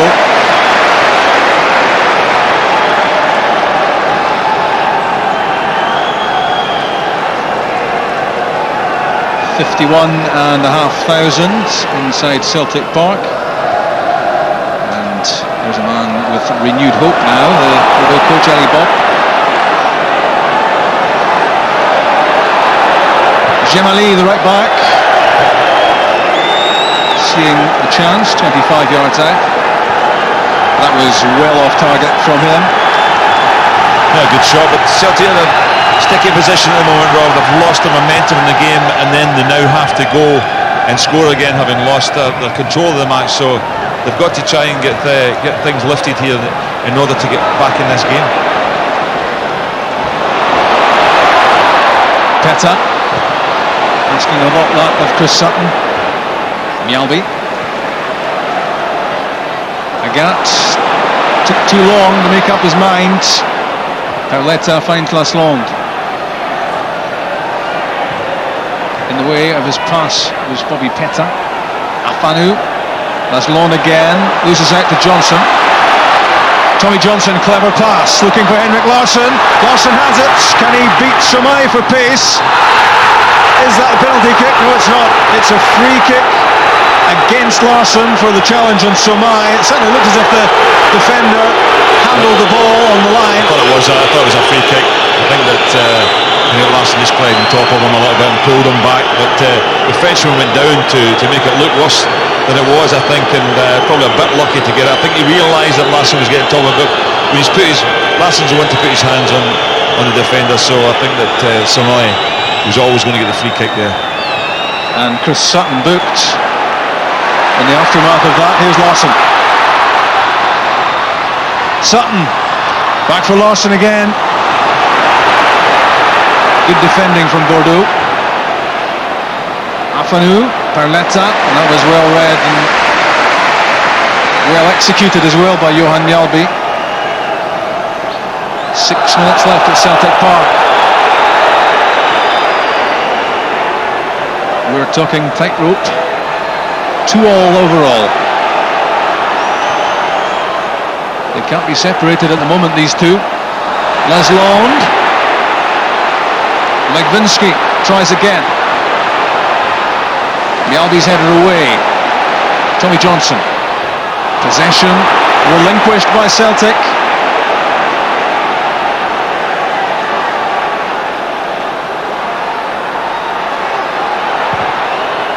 Legwinski for Larsson. Mjallby's hurt. That's well won by Tom Boyd. Mjallby's still grounded on the penalty spot as Celtic surge forward. Agathe. Again the pass not really favouring Chris Sutton.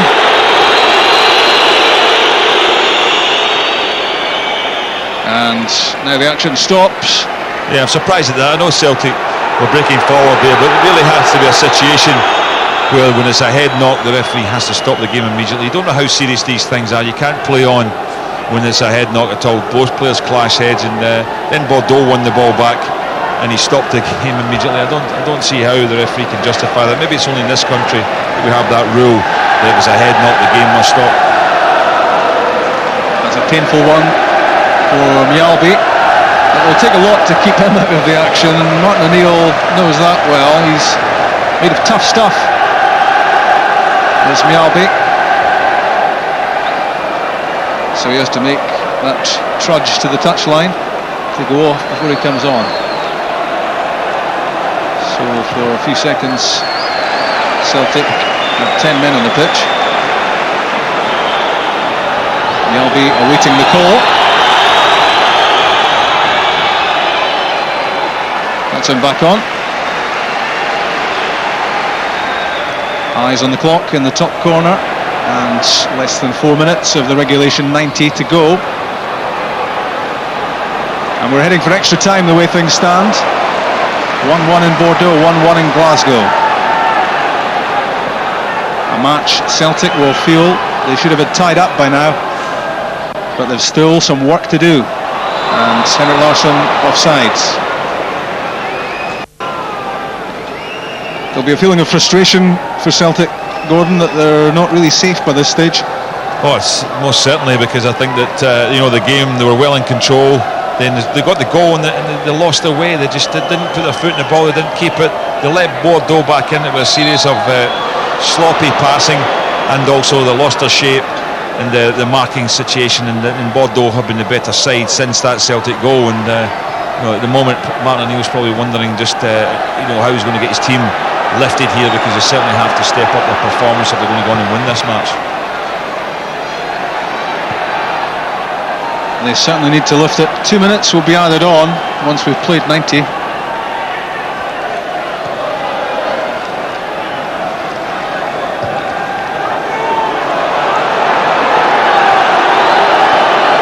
Afanou to Bonnissel.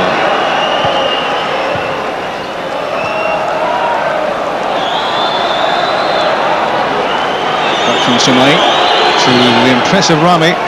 Some good saves tonight. He's been an important figure for Bordeaux. One of their French international players, of course.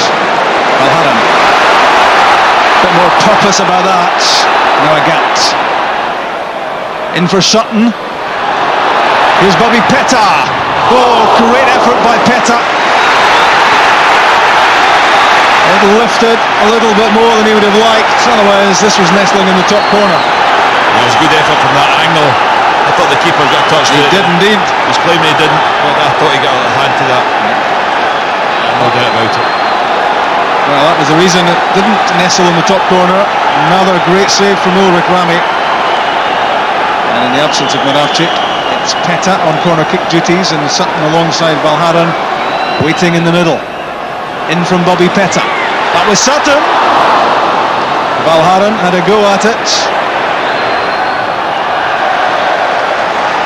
Yeah, the keeper caught in no man's land there as well, and just flicked over his head, and it was an opportunity. It just didn't fall for a Celtic player. And Jos Valgaeren fancies himself here for a long throw.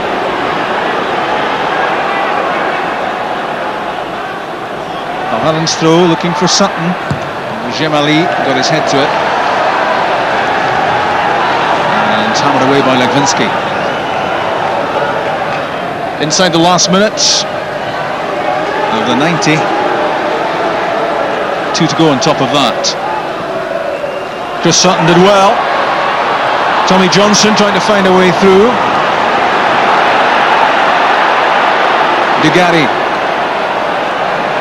The back heel to Afanou. Mjallby being tested. Good covering challenge from Boyd. Back in from Bonnissel and Dugarry. And there was an opportunity for Bordeaux. Ghosting in was Christophe Dugarry. And Celtic can be grateful he didn't steer this one down. Petta did really well. He just did enough. He didn't foul him, but just his physical presence put Dugarry off. It looked as if it's going to be a free header at the back post. Good breakaway from Bordeaux. Good ball into the box, and Petta must get a lot of credit there. Legwinski, Les Long, Dugarry. Celtic have to impose themselves again. Given away by Dugarry. Johnson.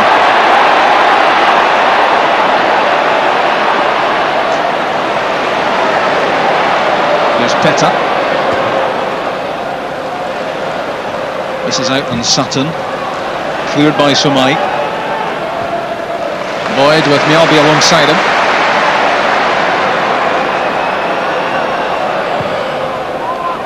Played nearly a minute of added time, and Eric Larsson can't catch that.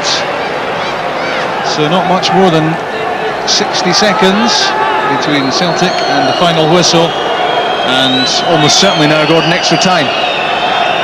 Yeah, it's looking like it, which is disappointing from Celtic's point of view, because the game looked as if it was well won at one stage, and Bordeaux not looking too impressive, and suddenly found themselves back in the game. Celtic, in my opinion, the players themselves threw it away to a certain extent. I think I don't want to give Bordeaux too much credit. I think that Celtic just got sloppy and just lost their way and lost their concentration.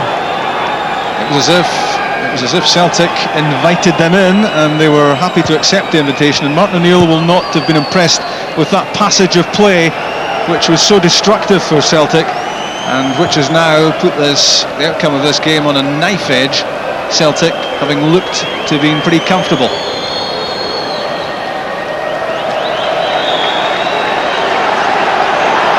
The referee from Belarus, Sergei Shmolik, already having a look at his watch.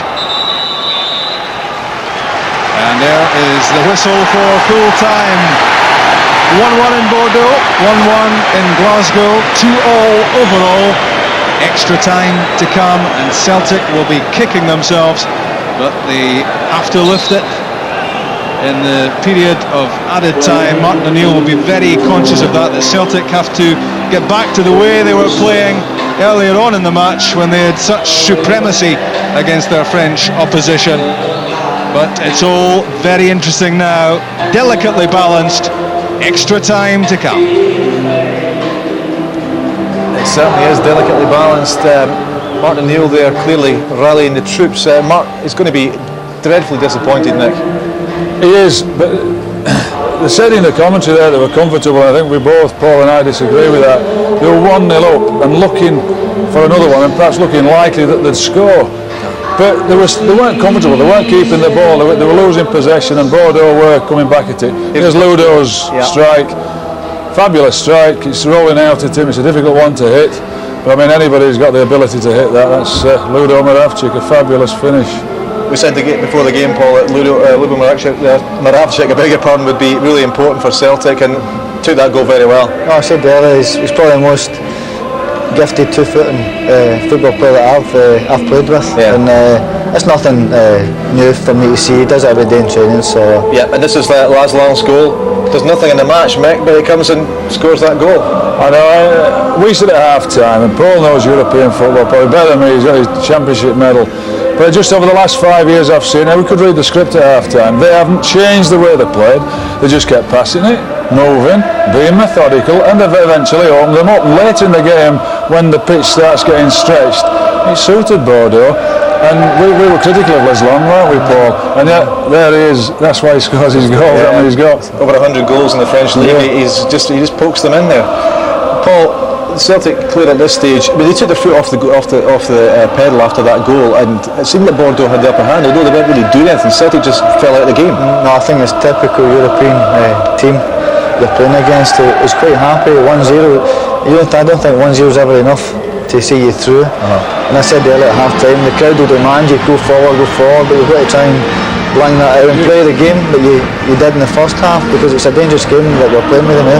It can be, I feel in European football it's like parasite football. They'll pick up off your mistakes, they'll sit back and they'll feed off your mistakes. And I don't agree with it. I don't think that Celtic took the foot off the pedal, because they kept going and going and going. But what Bordeaux have got the ability to do is keep the ball, and sort of took the sting out of the game. And then what they did, then they got on top and they were passing it, and you could see it. You could see an opportunity coming. You're never going to score, but you could see an opportunity arising. Now if they score again, they've got to score 2 again. That's right. And that's now they've got their tails up a wee bit with scoring against us.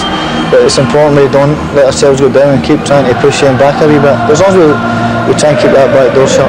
Yeah, it's sounding in the background here like a party atmosphere. The crowd are going to be hugely important for this extra time here. Oh, the demand, it don't matter if it's Bordeaux or St Johnstone coming Sunday, the crowd demand that you go forward and forward, but as a football player you've got to try and blank it out and play the way you see the game. It might not be pretty, but it'll be effective.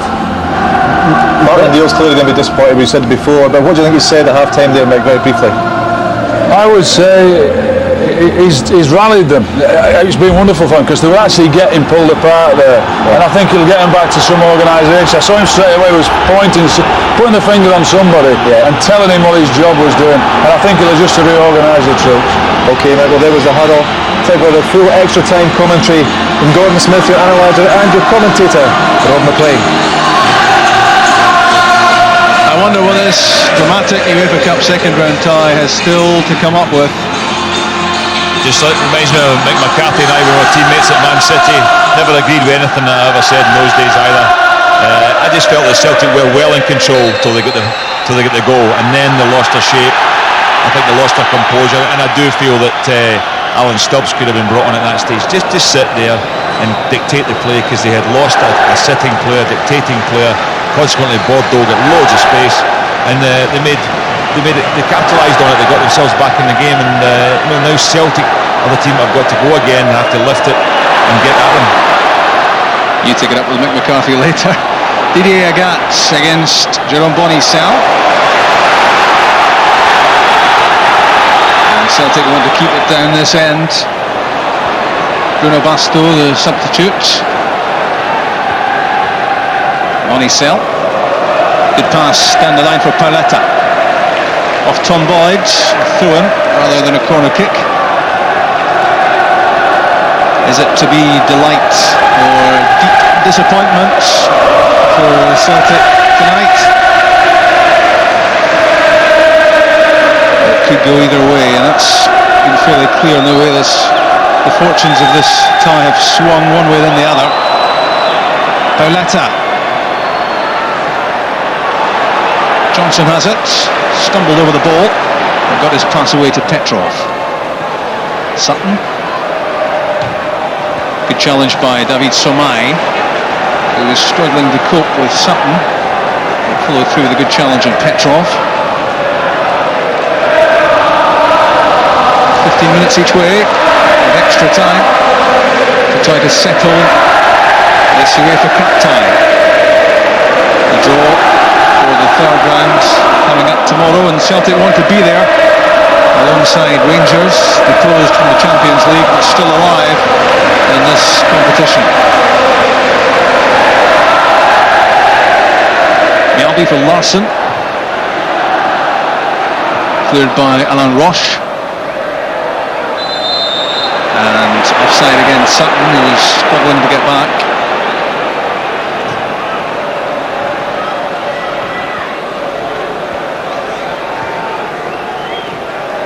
As for Dugarry, instant control.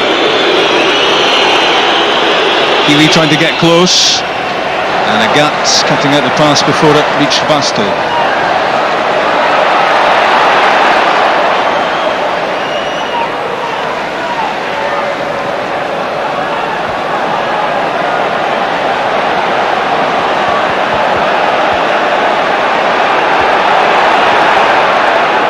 Valgaeren chested down by Sutton for Johnson. Sutton trying to pick out Agathe with the pass, intercepted by Basto. That's long.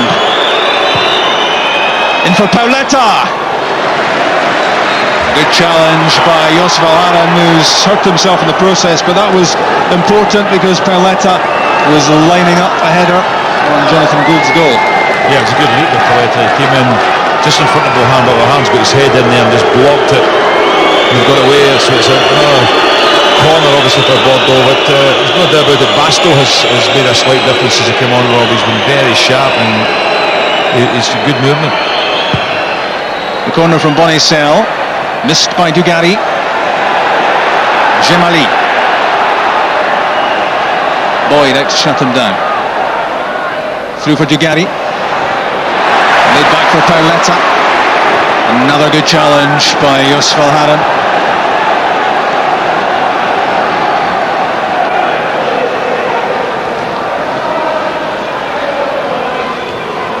That's loaned.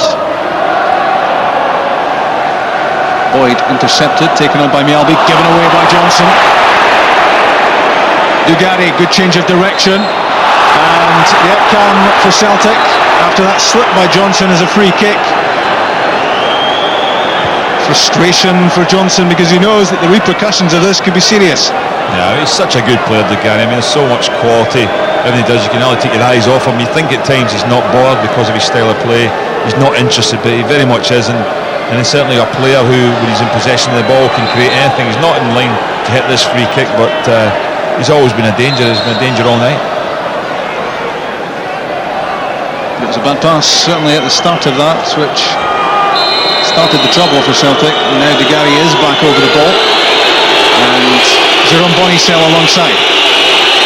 Dugarry, Bonnissel, blocked by Healy. Sommeil, Afanou, and Roche.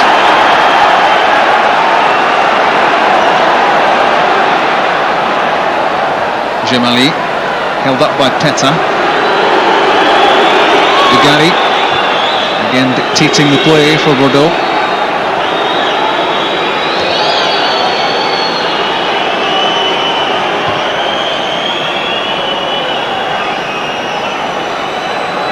Celtic doing the chasing at the moment as Bordeaux spray passes around. That one finally intercepted by Agathe.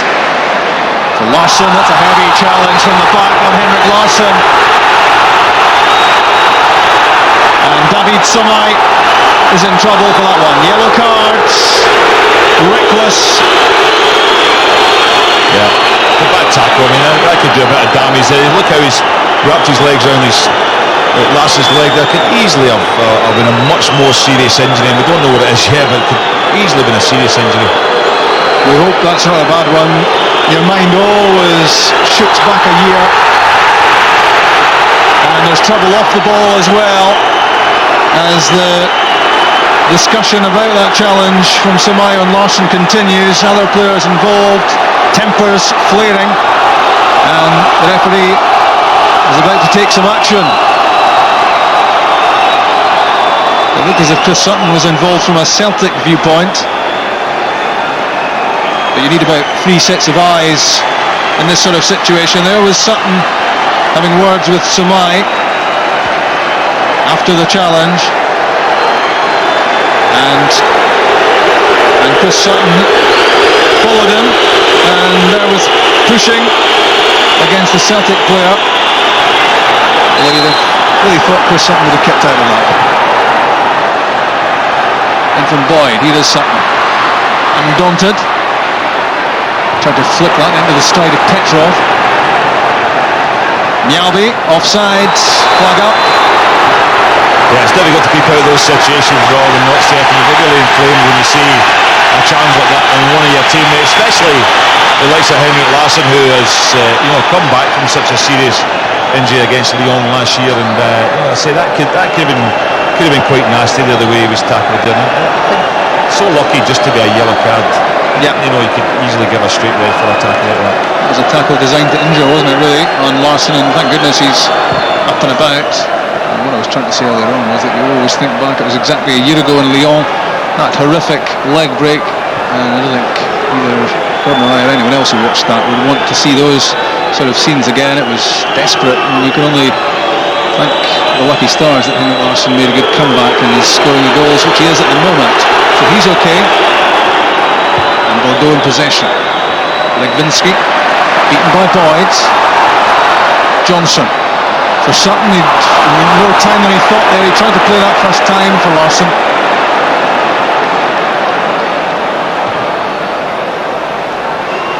Basto. Jos Valgaeren is with him. Larsson thinking about a shot. Well, he was thinking about it. Watching that was awful, but I mean, Sutton had the right idea when the ball came. It was execution of it that was pretty poor in terms of the first time ball to Larsson, who would have been away if he'd made it. But it's not been a great start to this extra time period for Celtic. Still haven't quite captured that control they had in the match, and there's no doubt that goal that Bordeaux got, or the play just prior to it, has given them a tremendous lift.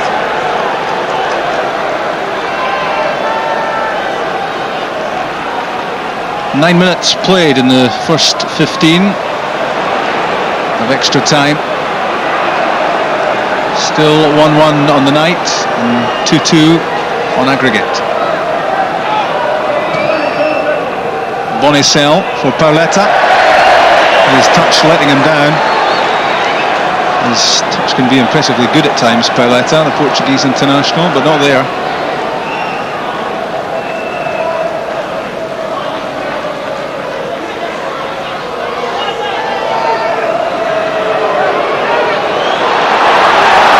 Sommeil has lost it, and Chris Sutton has a chance here to set up Henrik Larsson. Johnson waits. Tommy Johnson's shot blocked, and his second effort goes too high.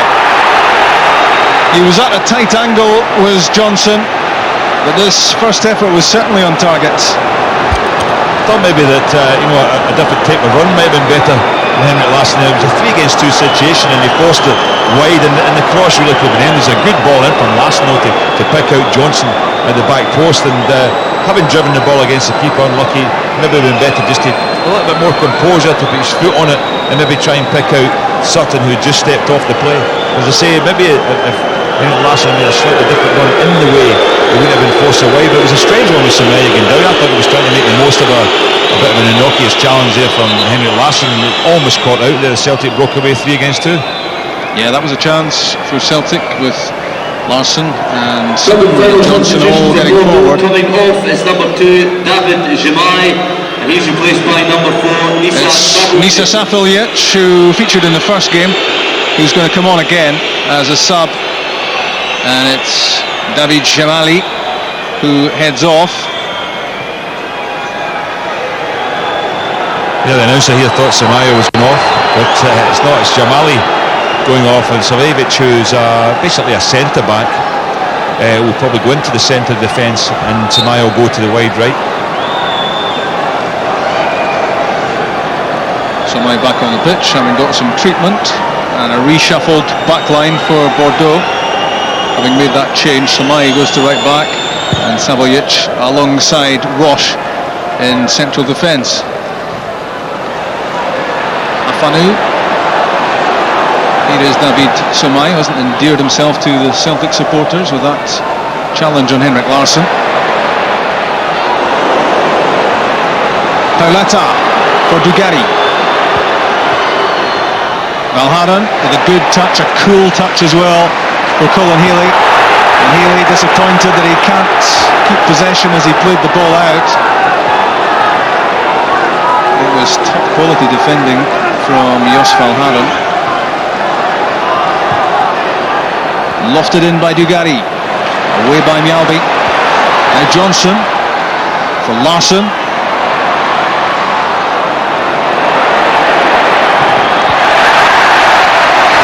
He's a heart of industry, isn't he, Henrik Larsson? He gives up nothing.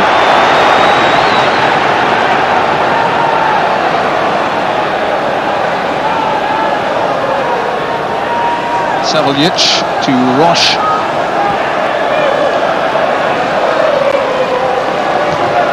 Not much more than 2 minutes left of the first 15 extra time. Here's Basto. And that's a free kick against him. He had the ball trapped between his feet while he was on the ground. Yeah, he's been a good supporting player. Basto came on. He's full of running. He's got good pace, but did well just to hold it between his feet. But that's illegal. But he says it's a pretty even game at the moment. Nobody's really in control. Celtic have got a little bit more into it, and they're getting forward. They're getting players into decent attacking positions, but they're not controlling it. The advantage was played for the first challenge. That was on Larsson. But the second time it was on Sutton. Free kick, and that wasn't far away from Stilian Petrov. We'll give Rame the benefit of the doubt, maybe. He was confident this was going wide. Yeah, but I think he misjudges it totally. I think he thinks it's going wide, doesn't react, and it's a lot closer than he expected to be. Watch this, I bet this has just shaved the post. Very close indeed. So either Rame had his angles very much sorted out there, or he was a lucky boy.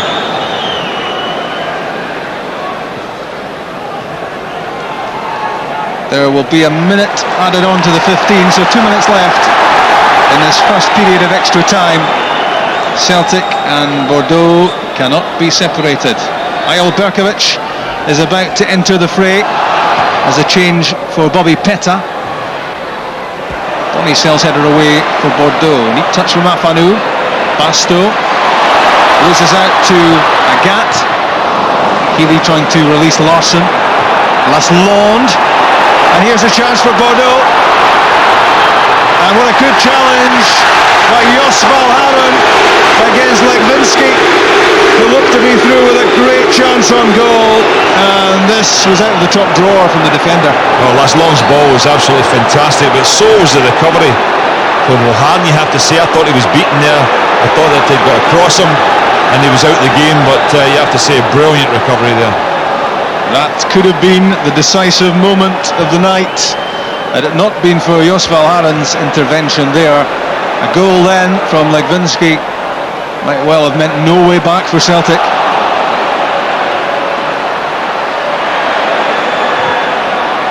Sommeil to Basto. Grafting hard there was Agathe, wins a goal kick. As a wing back, you have to get forward, but you also have to get back and do your work. And now Berkovic will come on. Player of undoubted talent. Can he possibly come up with a decisive contribution for Celtic as sub for Petta? Yeah, it's a strange move. Petta maybe is struggling a little bit because Tommy Johnson has been moved to the left wing back role. Unusual for him, and Berkovic will come in and play a sort of free role. No doubt about it. He'll be creative, and I'm certain that he can get probably a chance before the end of this game. But it certainly makes Celtic a very attacking line-up in terms of the players they have out just now. And I just think if they get another goal, I would still think if they score the next goal, I would still get Stubbs on there just to shut things off and make sure they give nothing away. So the first period of extra time has been played. 15 minutes left at Celtic Park. High drama. Basto on the ground getting some treatment. He was on as a substitute, but he'll need some attention before he can continue. Just think probably can't get Stubbs on obviously now because they've got 3 subs. They played all 3 subs, yeah. I forgot about the Jackie McNamara one in the first half. I'm thinking about the 2 subs, but Healy didn't start the game, so that takes away that option. So I know they'll be running out of time if they were to get the goal, only given the 15 minutes that there are left in the match. But I do think that they have to be careful because one goal for Bordeaux virtually puts Celtic out. Don't look away. It's 1-1 on the night. It's 2-2 overall. This match still to be decided.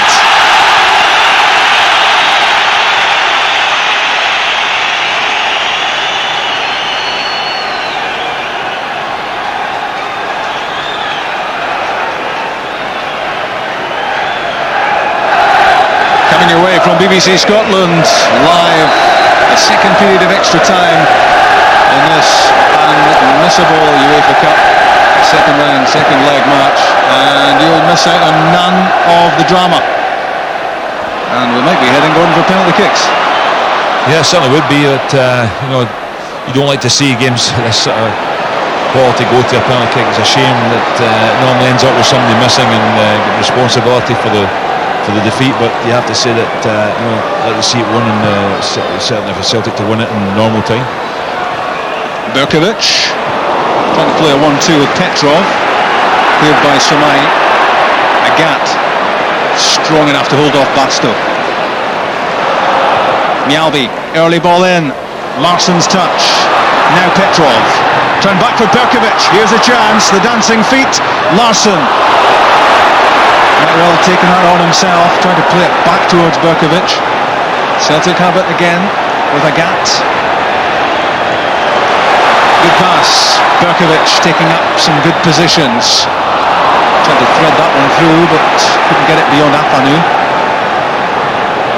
It was good work with Berkovic, but there was an opportunity to play it to Larsson before he did it. It took too long to play it, then he played it and the chance was gone. Good defending from Mjallby. Berkovic away from Saveljic.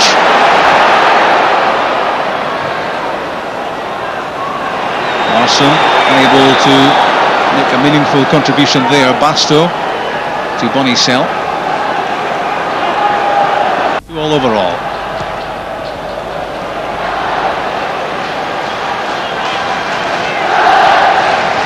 So 3.5 minutes into the second period of extra time at Celtic Park. High drama in this Uefa Cup second round decider, and it will be decided on the night.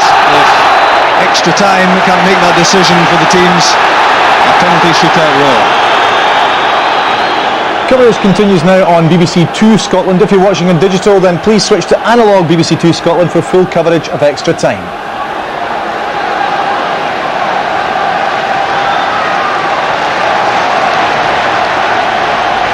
And welcome to BBC Two at Celtic Park. The score at the moment, 2-2 in aggregate. Your commentators, Gordon Smith and Rob McLean. And it's exciting stuff at Celtic Park. This match will be played to a decision, and a difficult bouncing ball for Rame, which he juggled and then held. Sommeil's pass to Petta, the Portuguese striker. Having a look around at the options, one of them was Dugarry. And here comes Bonnissel, thinking about a shot on his left foot. Drugs it well wide.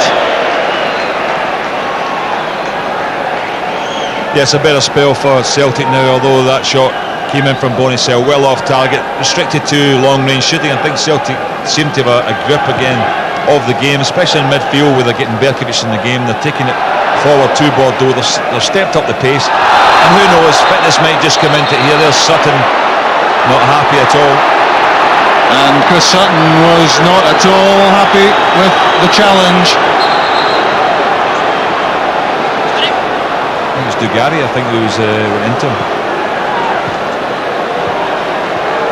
Yeah, it was Dugarry.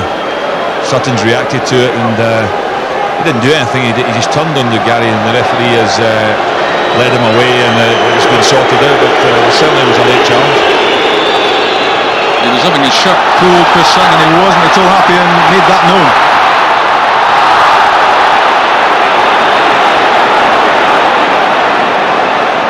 Legwinski, Larsson, a loose pass, picked up by Boyd, fired through the middle, where Chris Sutton was offside.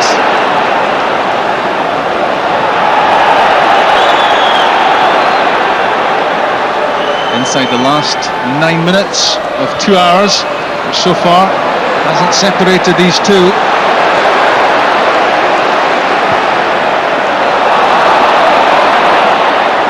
Petrov to Agathe. Still in Petrov again, and well to keep that in for Berkovic. 3 against 3 at the moment for Celtic. Tommy Johnson adding to the attack. He wanted to drill that one in, maybe hoping for a deflection or a rebound off the goalkeeper, but he didn't get over the shot. He's got a very good shot, Tommy Johnson. I think that he obviously feels confident he can score from that sort of range, and why not? I mean, he was unlucky before. That one just over the bar, but good break again.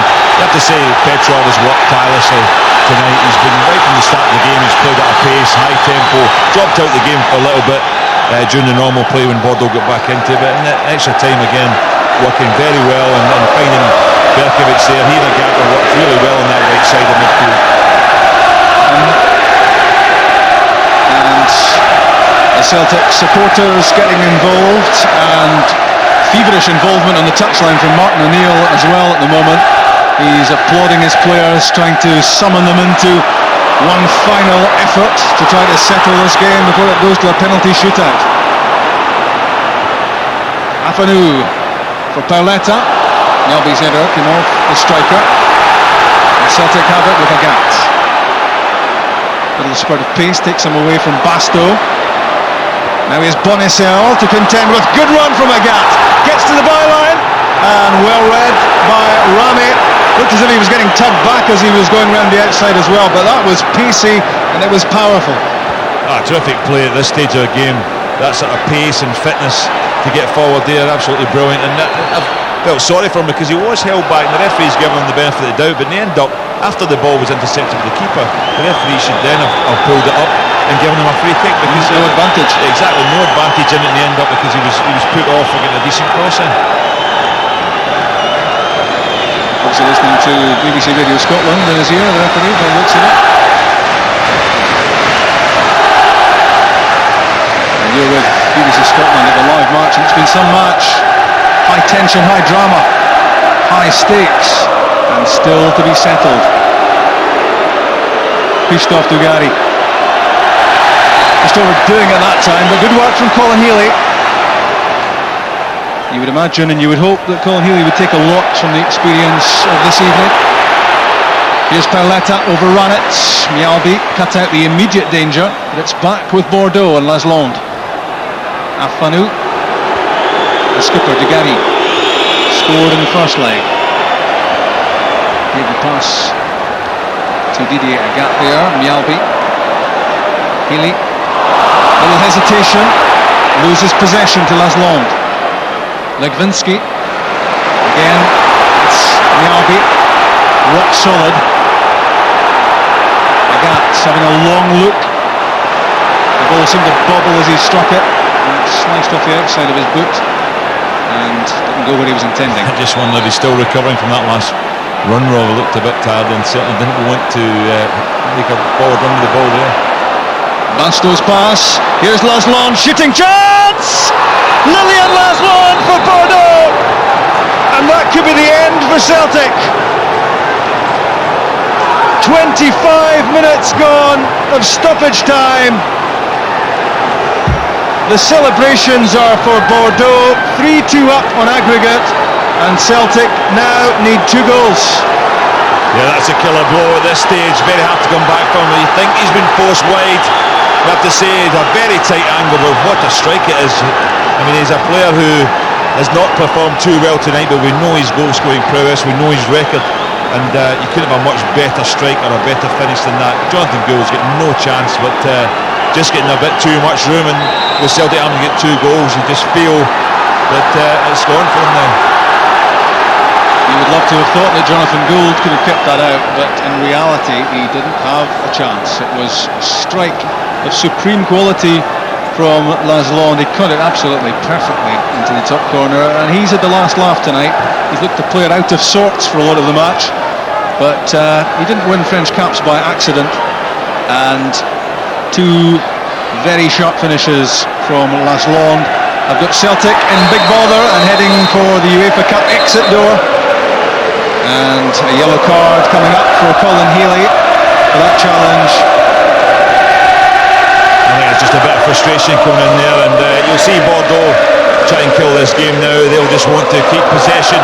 They won't be charging forward. They'll just try and keep it, take the sting out of the match, stop Celtic building any attacks, and go down as often as they can and get set pieces, free kicks. 3.5 minutes left of stoppage time, and Celtic in that almost impossible situation of needing 2 goals because of the away goals rule. 1-1 it was in France, and 2-2 were it to finish that way here would mean an agonising exit for Celtic, but it's agonising enough at the moment.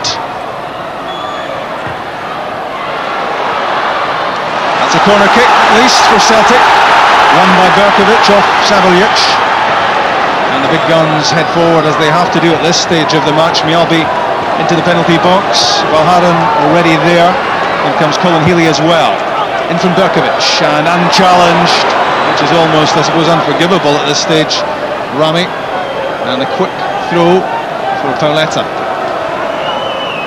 Holding the ball up, waiting for Larsson to arrive, and Basto. And Afanou alongside, short with the pass. Claiming obstruction, not given against Afanou.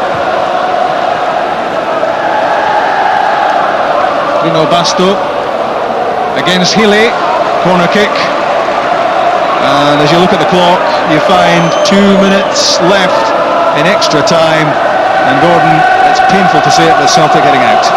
Yeah, it is, certainly from the way the game was going in the very start, with Celtic so much control, getting the vital goal, and it just went away from them in that middle spell. It was the biggest problem they had was with the equalising goal. That was the one that's given them all the problems. Going into extra time, the Celtic haven't performed too badly in extra time. They've created some decent openings, but paid the price, and it was always going to be a case with Bordeaux getting the away goal, that another goal for them would mean Celtic having to score 2, and that's exactly the position they find themselves in, and it just killed the game completely. Some Celtic fans already heading out of the ground. They don't really want to see any more. A match they feel was there for the winning, not much doubt about that. Celtic laid the foundations in France 2 weeks ago, and they couldn't have hoped for a much better result than the 1-1 draw, which set things up to win the tie at Celtic Park, but it's gone away from them now, and the reality is there isn't enough time left for them to strike twice. It would take something of a miracle if Celtic are to revive themselves here. Legwinski with a desperate clearance, kept in by Agathe, headed down by Sutton. Berkovic, delicate little flick over the top, intended for Larsson. He was unlucky a little bit, just a little bit less strength on it there, a little bit less pace in the ball, and Larsson might have been in it, but they say a forlorn hope that they know they can get a goal back quickly and push for one in the remaining seconds. You just think that just don't think it's Celtic's night. Mission impossible is the phrase which comes to mind, sadly, for Celtic, and it's all gone so quiet now around Celtic Park, which was so boisterous at times, with the sounds of anticipation and expectation and hope. That's Valgaeren's pass. Berkovic tripped at the edge of the area. It broke for Tommy Johnson, and his shot was a big disappointment. Berkovic reckons the play should have been brought back for this foul. A real chance just outside the box, I have to say, but certainly was could easily have been given. There's no doubt about that. Right on the line, wasn't it? Yeah, it wasn't going to be a penalty, but it was an opportunity for Celtic. Maybe Berkovic with a little touch to the side might have been better than actually trying to take the keeper on himself, because the keeper certainly had committed himself and was out of position. That would have made the remaining seconds very interesting had Celtic got a goal back there. But as it is, it's Bordeaux who are going to live on in the Uefa Cup. Celtic's campaign is over.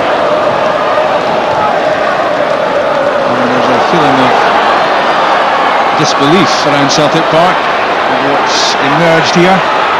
Berkovic for Agathe. Corner kick.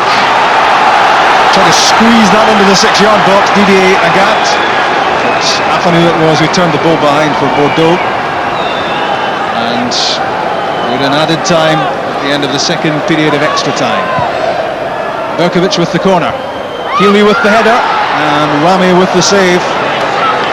He's been an important figure for Bordeaux tonight, the goalkeeper. If Larsson has been important at one end, Rame has made some significant contributions at the other. And it's a stage of the game at which Bordeaux don't really care where the ball goes as long as it's out of play. There's the final whistle. Celtic are out of the UEFA Cup. Rangers lost out to French opposition on Tuesday in Glasgow, which signalled the end of their Champions League campaign, and it's another French League side which knocked Celtic out of the UEFA Cup, and 2 goals from French international striker Lilian Larsson proved decisive on the night. The first one cancelling out Moravcik's opening goal, which looked as if it might be enough to take Celtic into the third round of the competition. That was bad enough, and for Martin O'Neill, even more sickening was the strike from Larsson 5 minutes from the end of extra time. A stunning right foot volley which ripped past Jonathan Gould into the Celtic net, and which meant that it was Bordeaux and not Celtic who will feature Gordon in tomorrow's third round draw. Yeah, it's very disappointing. I don't think Bordeaux are a great side, I have to say. I think they scored a stunning second goal, but I just feel Celtic let them back in the game when they could have gone and killed it and stopped them playing when they looked out of it. But they've come and done the job, and they've got to get some credit for doing the job away from home and winning away from home. And Celtic haven't got the great result in the first leg over in France, couldn't do the job tonight and couldn't finish them off. But for the sake of Scottish football, very disappointing. There's the hero for Bordeaux, and maybe the villain as far as the Celtic supporters go, because Lilian Larsson's goals have spelled the end for Celtic. Celtic Park stunned and silenced. Celtic are out of Europe.